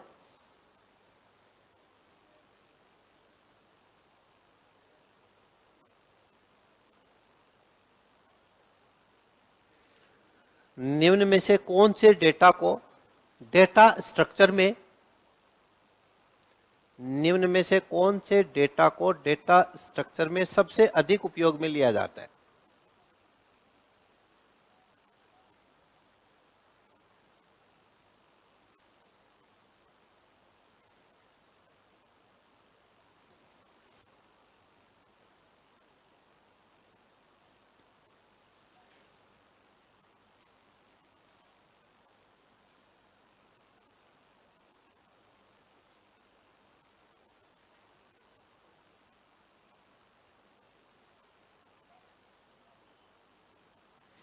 निम्न में से कौन से डेटा को डेटा स्ट्रक्चर में सबसे अधिक उपयोग में लिया जाता है?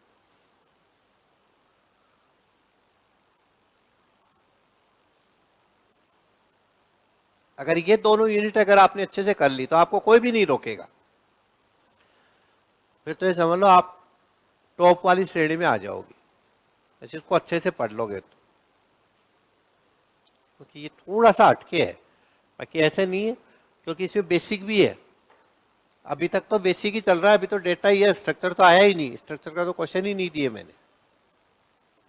ये तो बता दो सबसे ज्यादा कौन से का उपयोग होता है?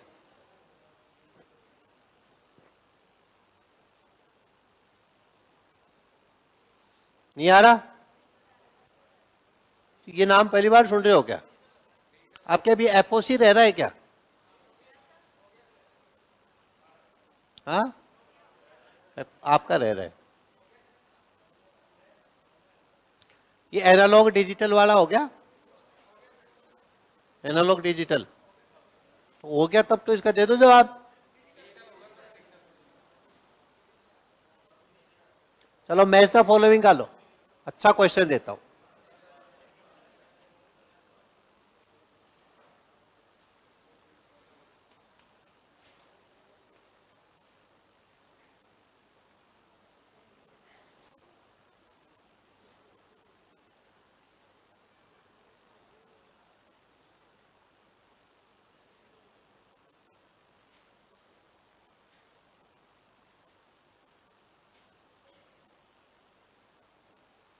Static data structure,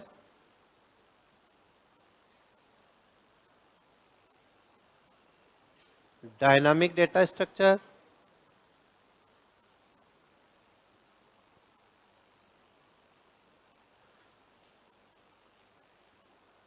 primitive data structure,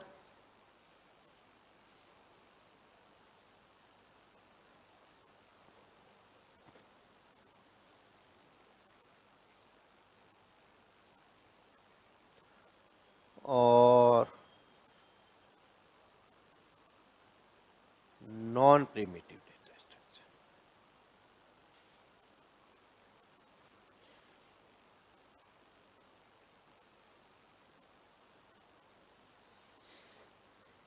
अच्छा क्वेश्चन दिया है मैंने।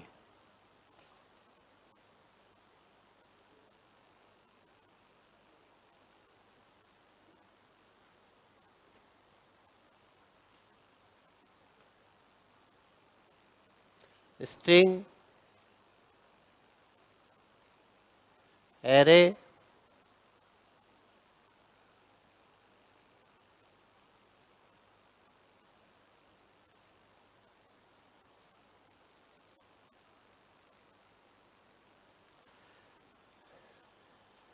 String, array, linked list.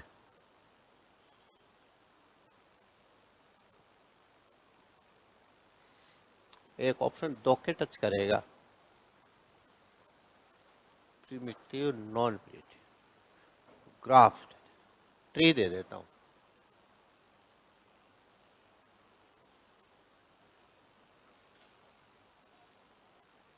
आपकी तरफ से तो कुछ भी दे दो, एक ही बात है।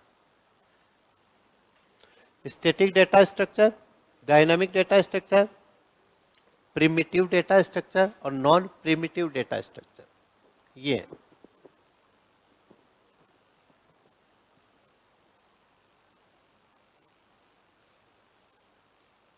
आ गया। इसमें 5 ही लोग हैं क्या? इसमें भी हाँ, ये तो डेटा स्ट्रक्चर के क्वेश्चन है। डेटा के तो मैंने वैसे ही छोड़ दिए। हाँ, सही जवाब देते ही छोड़ दूंगा आप।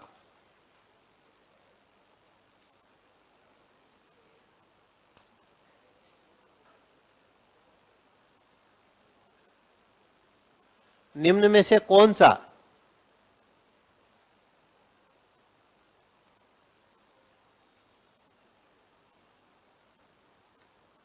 निम्न में से कौन सा लीनियर डेटा स्ट्रक्चर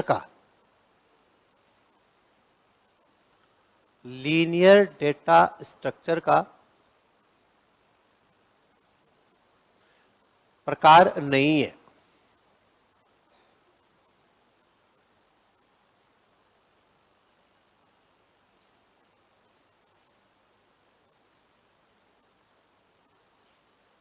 नाम सुन रखे होंगे ना ये ऐसे,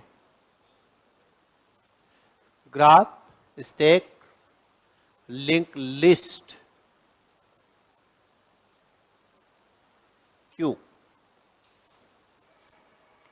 निम्न में से कौन सा एक लीनियर डेटा स्ट्रक्चर का प्रकार नहीं है?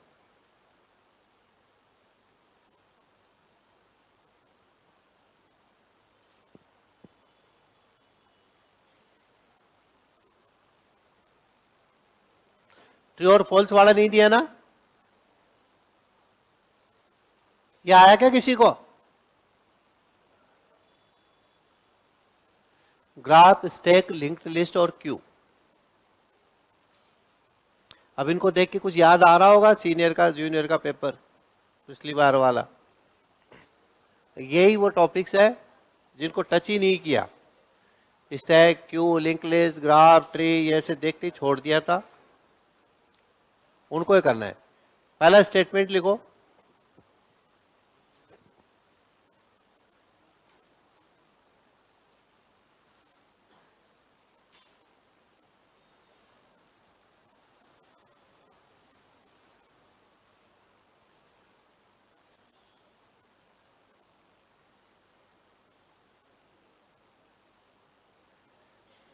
Static data structure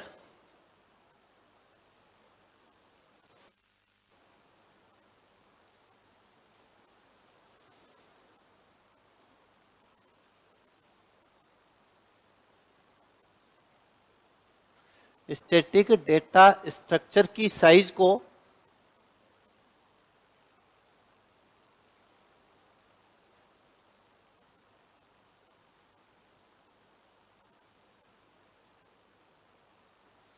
static data structure की साइज को रन टाइम पर मॉडिफाई किया जा सकता है। रन टाइम पर मॉडिफाई किया जा सकता है।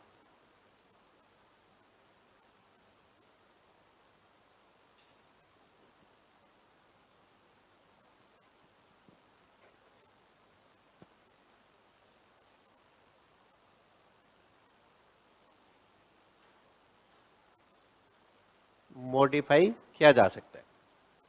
बताओ, ये सही सही जवाब दे दो कि स्टैटिक डेटा स्ट्रक्चर जो है उसको रन टाइम पर मॉडिफाई किया जा सकता है, ये कह रहा है ये।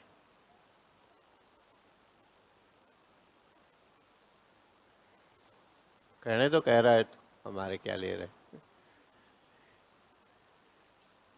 ये सही करने हैं आपको वहां पर एग्जाम में, तब आएगा आनंद।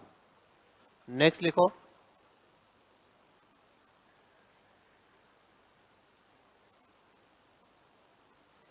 ट्री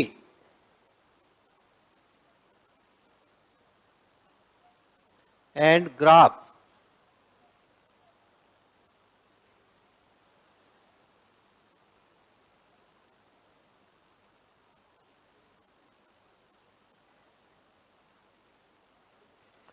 ट्री और ग्राफ दोनों ही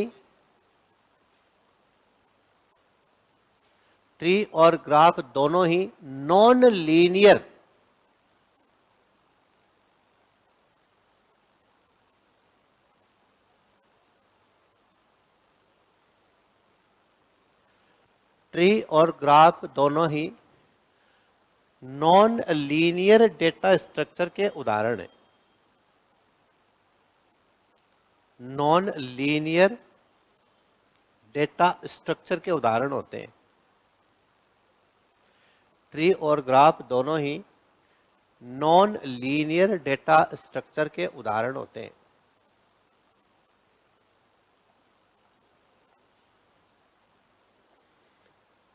हो गए साथ? अब ये तो ऐसे कितनी दिए जाओ, है ना, तो ऊपर से ही जा रहे होंगे। आगे आ गया क्या? आज उदास कैसे हो रहा था? हैं? मैंने आया तब तो उदास उदास सा हो रहा था। अरे तीसरी जगह चेंज करी है उसने, आज उदास है। तो वो पहले जवाब दिया करता था ना क्वेश्चन के, आज वो भी नहीं दे रहा था। तो घर से आया होगा। तो चलो, तो देखो अपन डेटा के बारे में पढ़ रहे हैं।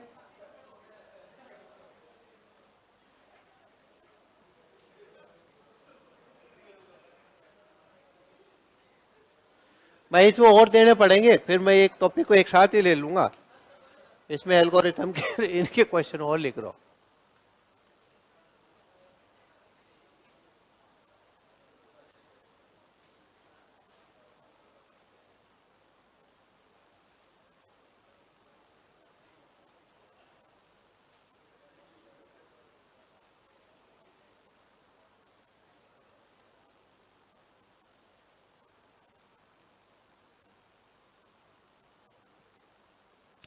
सर्चिंग और ट्रेवर्सल।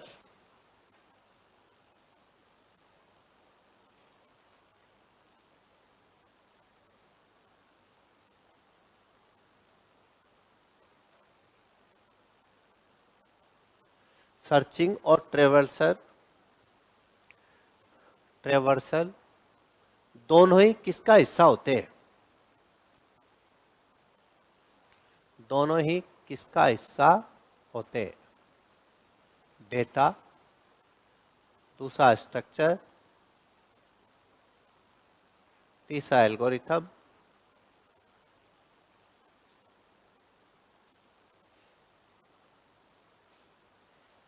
चौथा इनमें से कोई नहीं।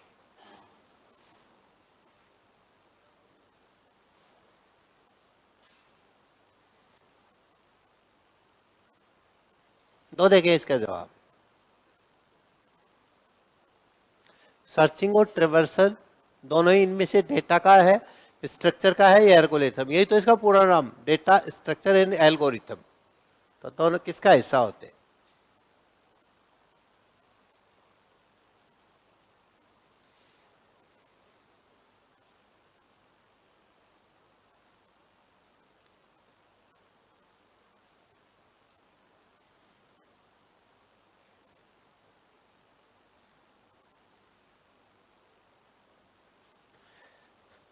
स्ट्रक्चर को किसके माध्यम से, स्ट्रक्चर को किसके माध्यम से डिफाइन किया जा सकता है?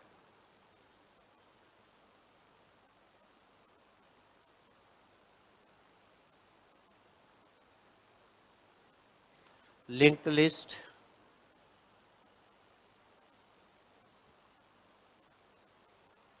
Graph, Q. स्ट्रक्चर को किसके माध्यम से डिफाइन किया जा सकता है?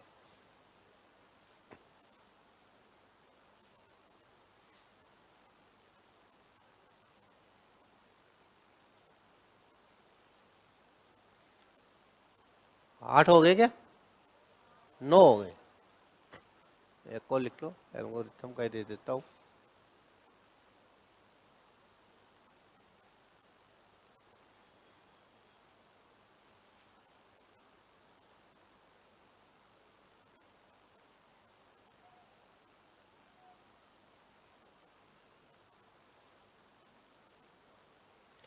टाइम एंड स्पेस कॉम्प्लेक्सिटी,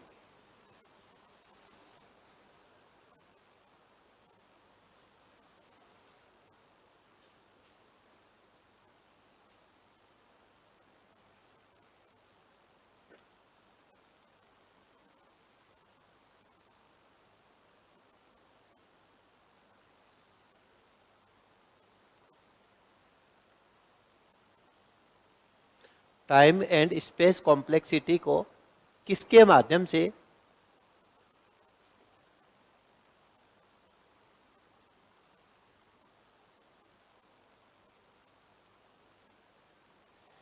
किसके माध्यम से कैलकुलेट किया जा सकता है? किसके माध्यम से कैलकुलेट किया जा सकता है? टाइम एंड स्पेस कॉम्प्लेक्सिटी को किसके माध्यम से कैलकुलेट किया जा सकता है? ऑप्शन ये है, डेटा, स्ट्रक्चर, एल्गोरिथम, में से कोई नहीं। ऑप्शन ये है, ऑप्शन चाहिए क्या? ये लो ऑप्शन, लो।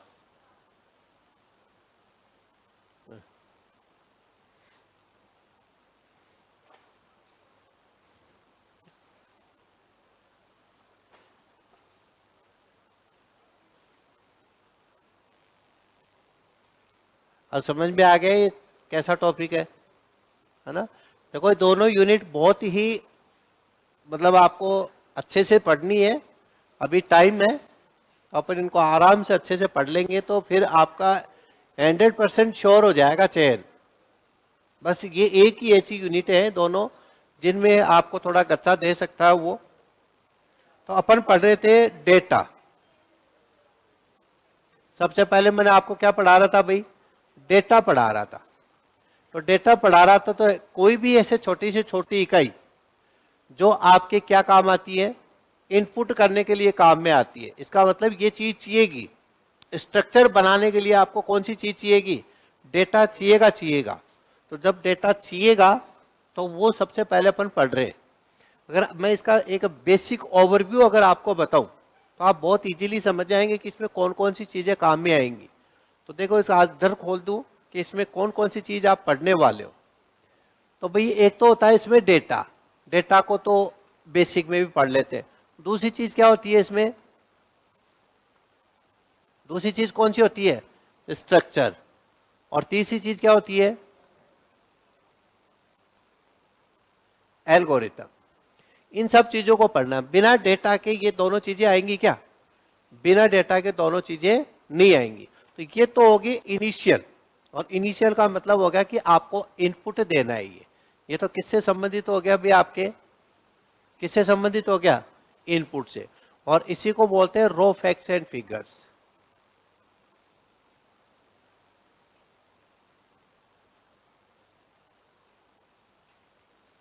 या फिर आप क्या कह सकते हो, पीस ऑफ इंफॉर्मेशन।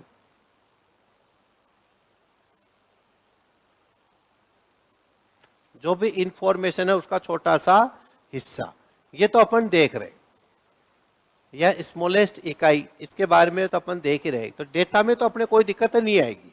डेटा तो वो है जो आप इनपुट दे रहे हो, तो इनपुट देने से संबंधित जो चीज है वो तो आपकी क्या कहलाएंगी, डेटा कहलाएंगी। अब इस डेटा से अपने को क्या बनाना भी, क्या बनाने, स्ट्रक्चर बनाने। अब इसमें आपको कौन कौन सी चीजें पढ़नी है, वो सारी की सारी चीजें आपके स्ट्रक्चर कहलाएंगी। और फिर उनको आप एल्गोरिथम के माध्यम से उनकी कॉम्प्लेक्सिटी निकालनी है। टाइम कॉम्प्लेक्सिटी क्या है, स्पेस कॉम्प्लेक्सिटी क्या है, उनके माध्यम से क्या क्या क्रियाएं कर सकते हैं, सर्चिंग कर सकते हैं, ट्रेवल कर सकते हैं, किसी चीज को ढूंढ सकते हैं, किसी चीज को मॉडिफाई कर सकते हैं। वो सारी की सारी चीजें आपके इसी में आती हैं। तो इसके अंदर जो चीजें आएंगी वो आपके कौन कौन से आ जाएंगी। सबसे पहले तो इसमें पॉइंटर आएगा कि भाई इसमें कौन कौन सी चीजों को अपने को पढ़ना है।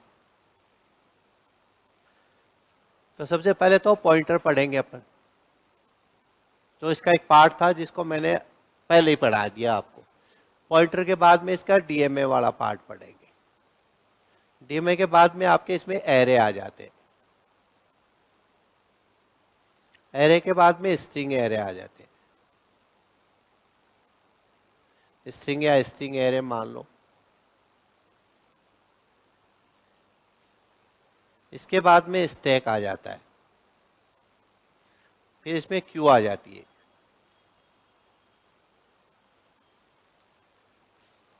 फिर इसमें आपके रिकर्सन आ जाते हैं।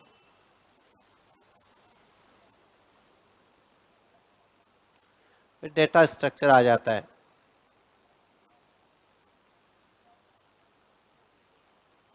फिर यूनियन आ जाता है।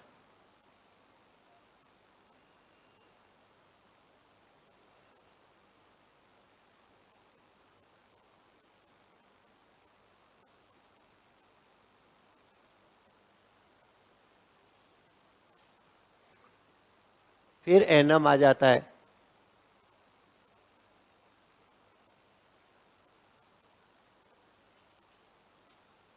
फिर टाइप डेफ आ जाता है।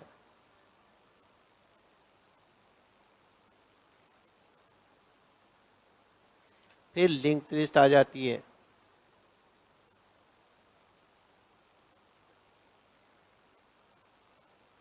ये सब इसके बहुत अलग अलग प्रकार है। लिंक लिस्ट में भी अपन बहुत तरह के प्रकार पढ़ेंगे, सिंगली पढ़ेंगे,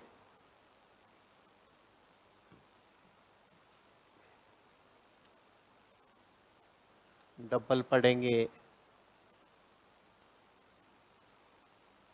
सर्कुलर पढ़ेंगे।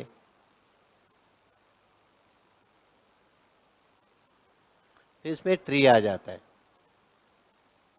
ट्री के भी बहुत प्रकार हैं, यहाँ क्या लिखेंगे, इधर ऐसे ही ग्राफ के भी प्रकार हैं।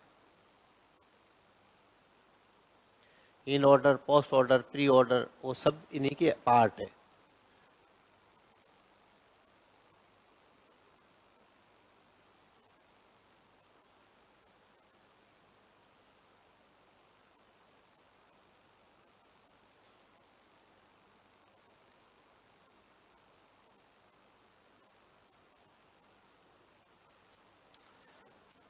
तो काफी सारी चीजें जो है ये सारे स्ट्रक्चर में आपके पास में शामिल होंगी। तो एक तरीके से बहुत वृहद रूप आप इसे कह सकते हो। एल्गोरिथम में आपके पास में कौन कौन सी चीज आएंगी, इसमें आपके सर्चिंग और ट्रेवल्स और मैनिपुलेशन वाले सारे के सारे आ जाएंगे।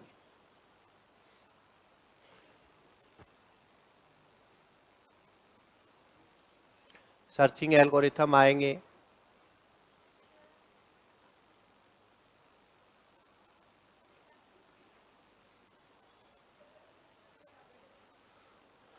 नीचे ले लो तो, जरूर थोड़ी इसके आगे ही लिखो। सर्चिंग एल्गोरिथम आ जाएंगे,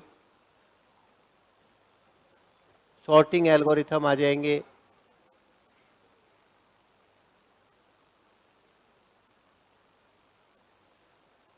और ट्रेवल्सर वाले एल्गोरिथम आ जाएंगे।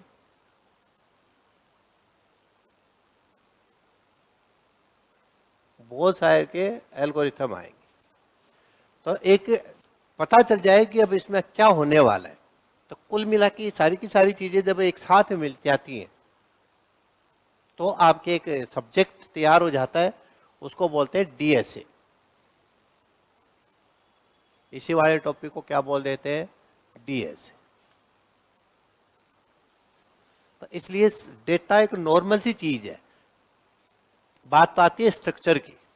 स्ट्रक्चर आपको डिफाइन करने, स्ट्रक्चर पढ़ेंगे, फिर उनके एल्गोरिथम के साथ उनको कंपेयर करेंगे, एल्गोरिथम देखेंगे, तब जाके आपके इसके पूरे नंबर आते। अब आपके in order, pre order, post order, इनके हर कितने क्वेश्चन आए, लिंक लिस्ट के क्वेश्चन आए, ग्राफ के आए, ट्री के आए, स्ट्रक्चर के आए, स्टैक और क्यू के, इनके सब के इतने इतने क्वेश्चन आए। हालांकि ये है कि ये बेसिक नॉलेज नहीं है, ये एडवांस का भी एडवांस मान लो आप इसको, कि ये वही पढ़ते हैं जो जिसको पूरे नंबर लाने हैं। कई तो ये छोड़ते हैं कि यार चलो इन दोनों यूनिटों को छोड़ देते हैं, लेकिन कई बार ऐसा भी हो जाता है कि भाई 2 यूनिट आप छोड़ोगे तो फिर ये यूनिट आपको भी छुड़वा देती है।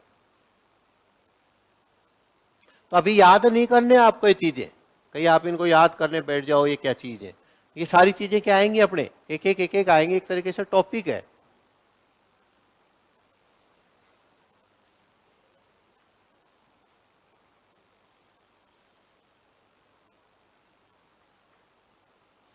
तो ये तो मैंने एक सिलेबस बताया है, समझ लो आप इसको।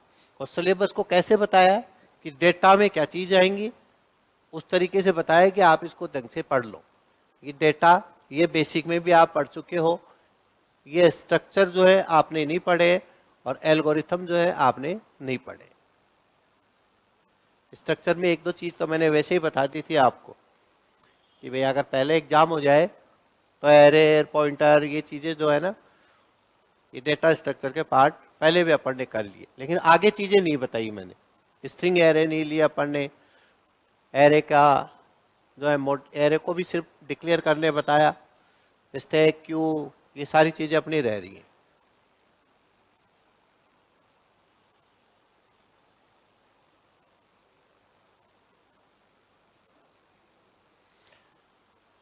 एक तरह से देखा जाए तो ये सिलेबस ही हो गया आपका।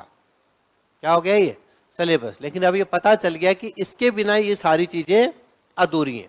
एल्गोरिथम से आप उनको देखेंगे कि भाई इसको कैसे ट्रेवल्स करते हैं, कैसे सॉर्टिंग करेंगे, कैसे सर्चिंग करेंगे, ये चीज बना ली। अब इस चीज में आपको किसी चीज को सर्च करना है कि ये चीज इसमें है कि नहीं है, तो वो क्या कहलाएगा, आपके एल्गोरिथम कहलाएगा। आपने एक एरे बना लिया, उस एरे को आप क्या कर रहे हो, सॉर्टिंग कर रहे हो, असेंडिंग या डिसेंडिंग, उसको व्यवस्थित कर रहे हो, तो वो क्या कहलाएगा फिर आपके। तो बताओ एल्गोरिथम बिना स्ट्रक्चर के संभव है क्या, है क्या। और स्ट्रक्चर बिना डेटा के नहीं है। तो आपस में ये लिंक्ड है कि डेटा से लिंक तो क्या हो गया अभी, डेटा से तो क्या बनेगा आपका, क्या बनेगा, स्ट्रक्चर। और स्ट्रक्चर में से क्या देखेंगे अपन, एल्गोरिथम। तो इसीलिए इसका नाम ही ऐसा रखा है, data structure and algorithm. Short में इसको डीए से इसीलिए बोलते हैं। तो अभी आप अपन डेटा को पढ़ रहे हैं, तो आधा डर तो आपका इनको देख के डरना नहीं है ना, कि ये सॉरी इतनी सारी चीजें क्या है। ये है थोड़ा सा लंबा कोर्स है, लेकिन ये नहीं है कि अपन इसको छोड़ देंगे। अब देखो, उतार तो लिया होगा, मना भी कर रहे हैं, उतार के बैठे।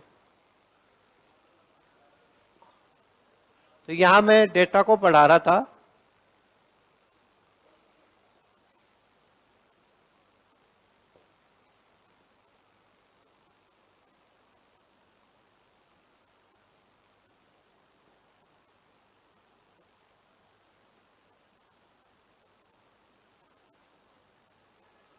यहां अपन चल रहे थे। तो डेटा होते क्या है ये अपन ने देख लिए। डेटा लिख रखे हैं ना, क्वेश्चन आ गए होंगे बीच में, तो डेटा के बारे में बता रहा था। तो डेटा कोई भी इंफॉर्मेशन का सबसे छोटा हिस्सा जिसे आप प्रोसेस कर सकते हो, मैनिपुलेट कर सकते हो, वो क्या कहलाता है? डेटा कहलाता है। अब दूसरी चीज बताओ, ये क्या होते हैं? कंप्यूटर के लिए, स्ट्रक्चर के लिए रो फैक्ट्स और क्या होते हैं? फिगर्स होते हैं। एक तरह से कच्चा माल होता है जिसको इनपुट के लिए दिया जाता है।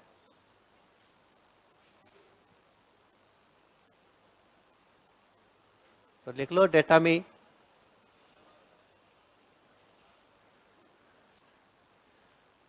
ये डेटा स्ट्रक्चर के लिए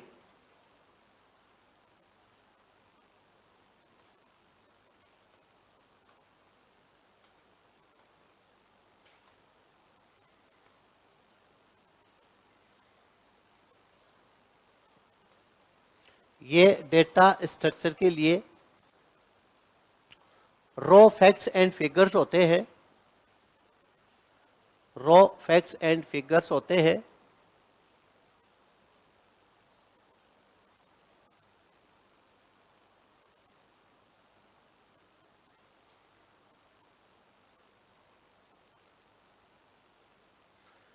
रो फैक्ट्स एंड फिगर्स होते हैं, कॉमा, जो किसी भी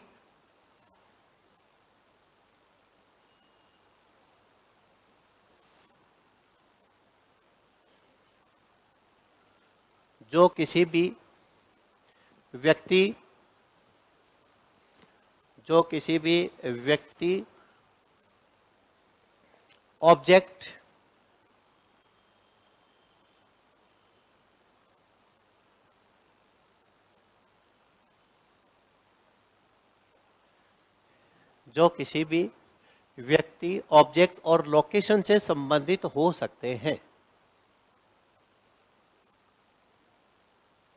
लोकेशन आदि से संबंधित, एनीथिंग, कुछ भी हो सकता है। एटसेट्रा का मतलब एनीथिंग, किसी से भी संबंधित हो सकते हैं।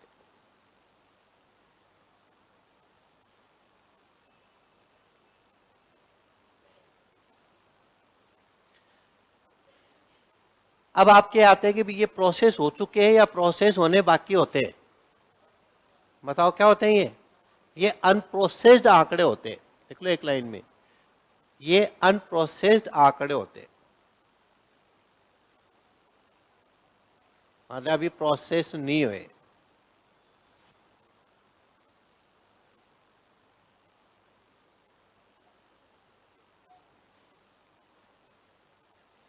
बताओ ये किससे संबंधित होते हैं? जो सबसे पहले क्वेश्चन पूछा था वो किससे संबंधित होते हैं? इनपुट से संबंधित होते हैं।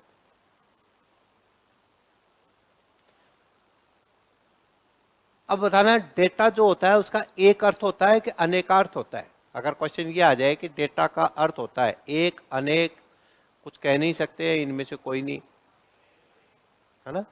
डेटा जो होते हैं उसका कोई एक अर्थ, निश्चित अर्थ नहीं होता। मान लीजिए मैंने एग्जांपल दिया आपको कि भाई ये एक डेटा है क्या, मेरे को बताना। मैंने कहा ए बताओ एक डेटा है या नहीं है? डेटा मतलब आंकड़ा, आंकड़े, ये एक डेटा है कि नहीं है? अब बताओ इसका एक अर्थ हो सकता है कि एक से अधिक अर्थ हो सकते हैं? एक से अधिक अर्थ बताना, एक से अधिक अर्थ।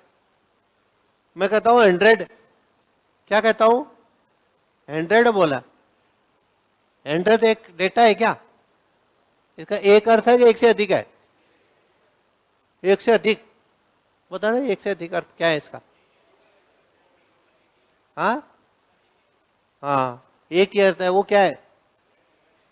100 है, 100 है।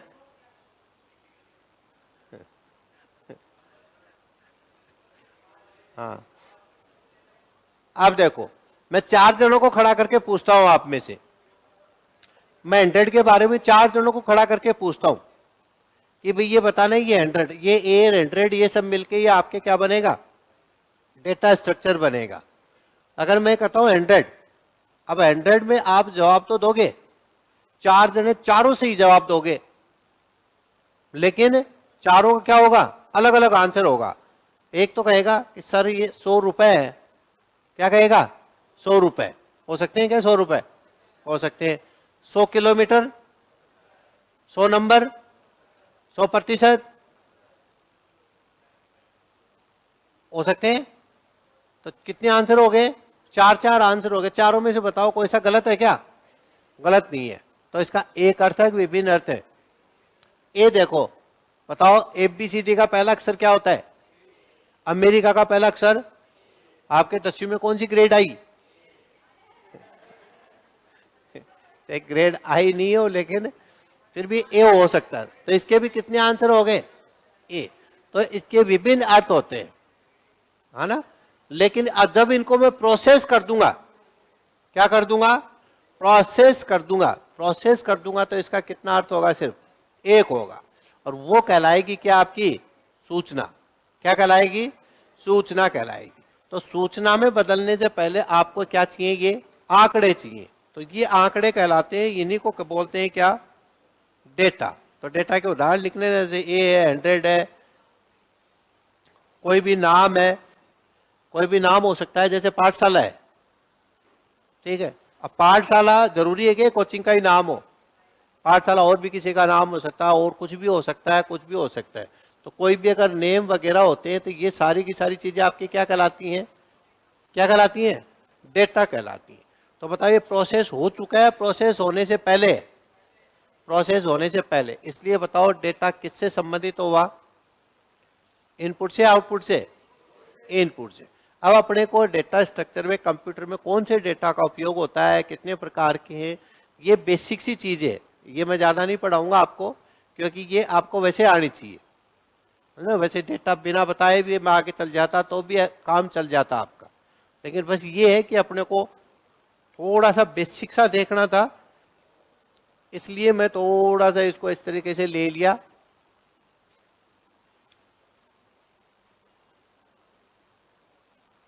इनको क्वेश्चन को एक साथ कर देता हूं मैं।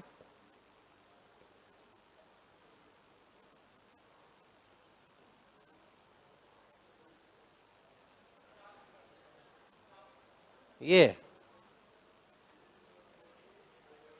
उधर, और ये भी है ना, ये है फिर ये आपके 5 नंबर है यहाँ, फिर ये है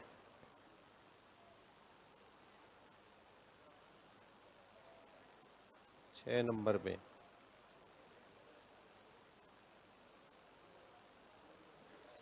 फिर एक और बच गई ये यहाँ 7 नंबर पे, और ये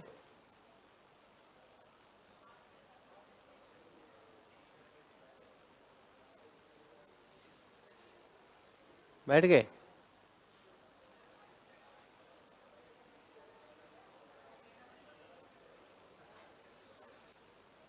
है ना।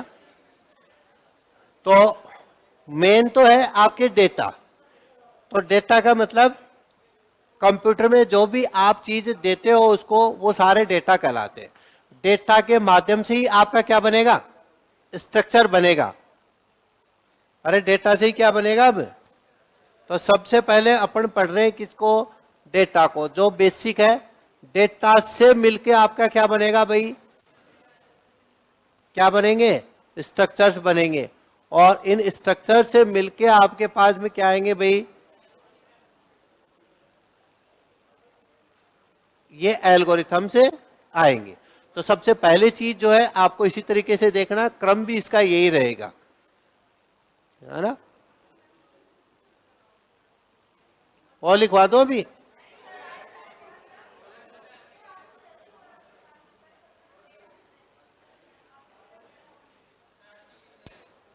चलो कोई नहीं, कल एक बार है ना बेसिक का डेटा पढ़ के आएंगे, है ना। वो एनालॉग, डिजिटल, हाइब्रिड और ये न्यूमेरिक डेटा, अल्फाबेट डेटा, ये सारे पढ़ के आएंगे। फिर अपने स्ट्रक्चर चालू करेंगे कल से।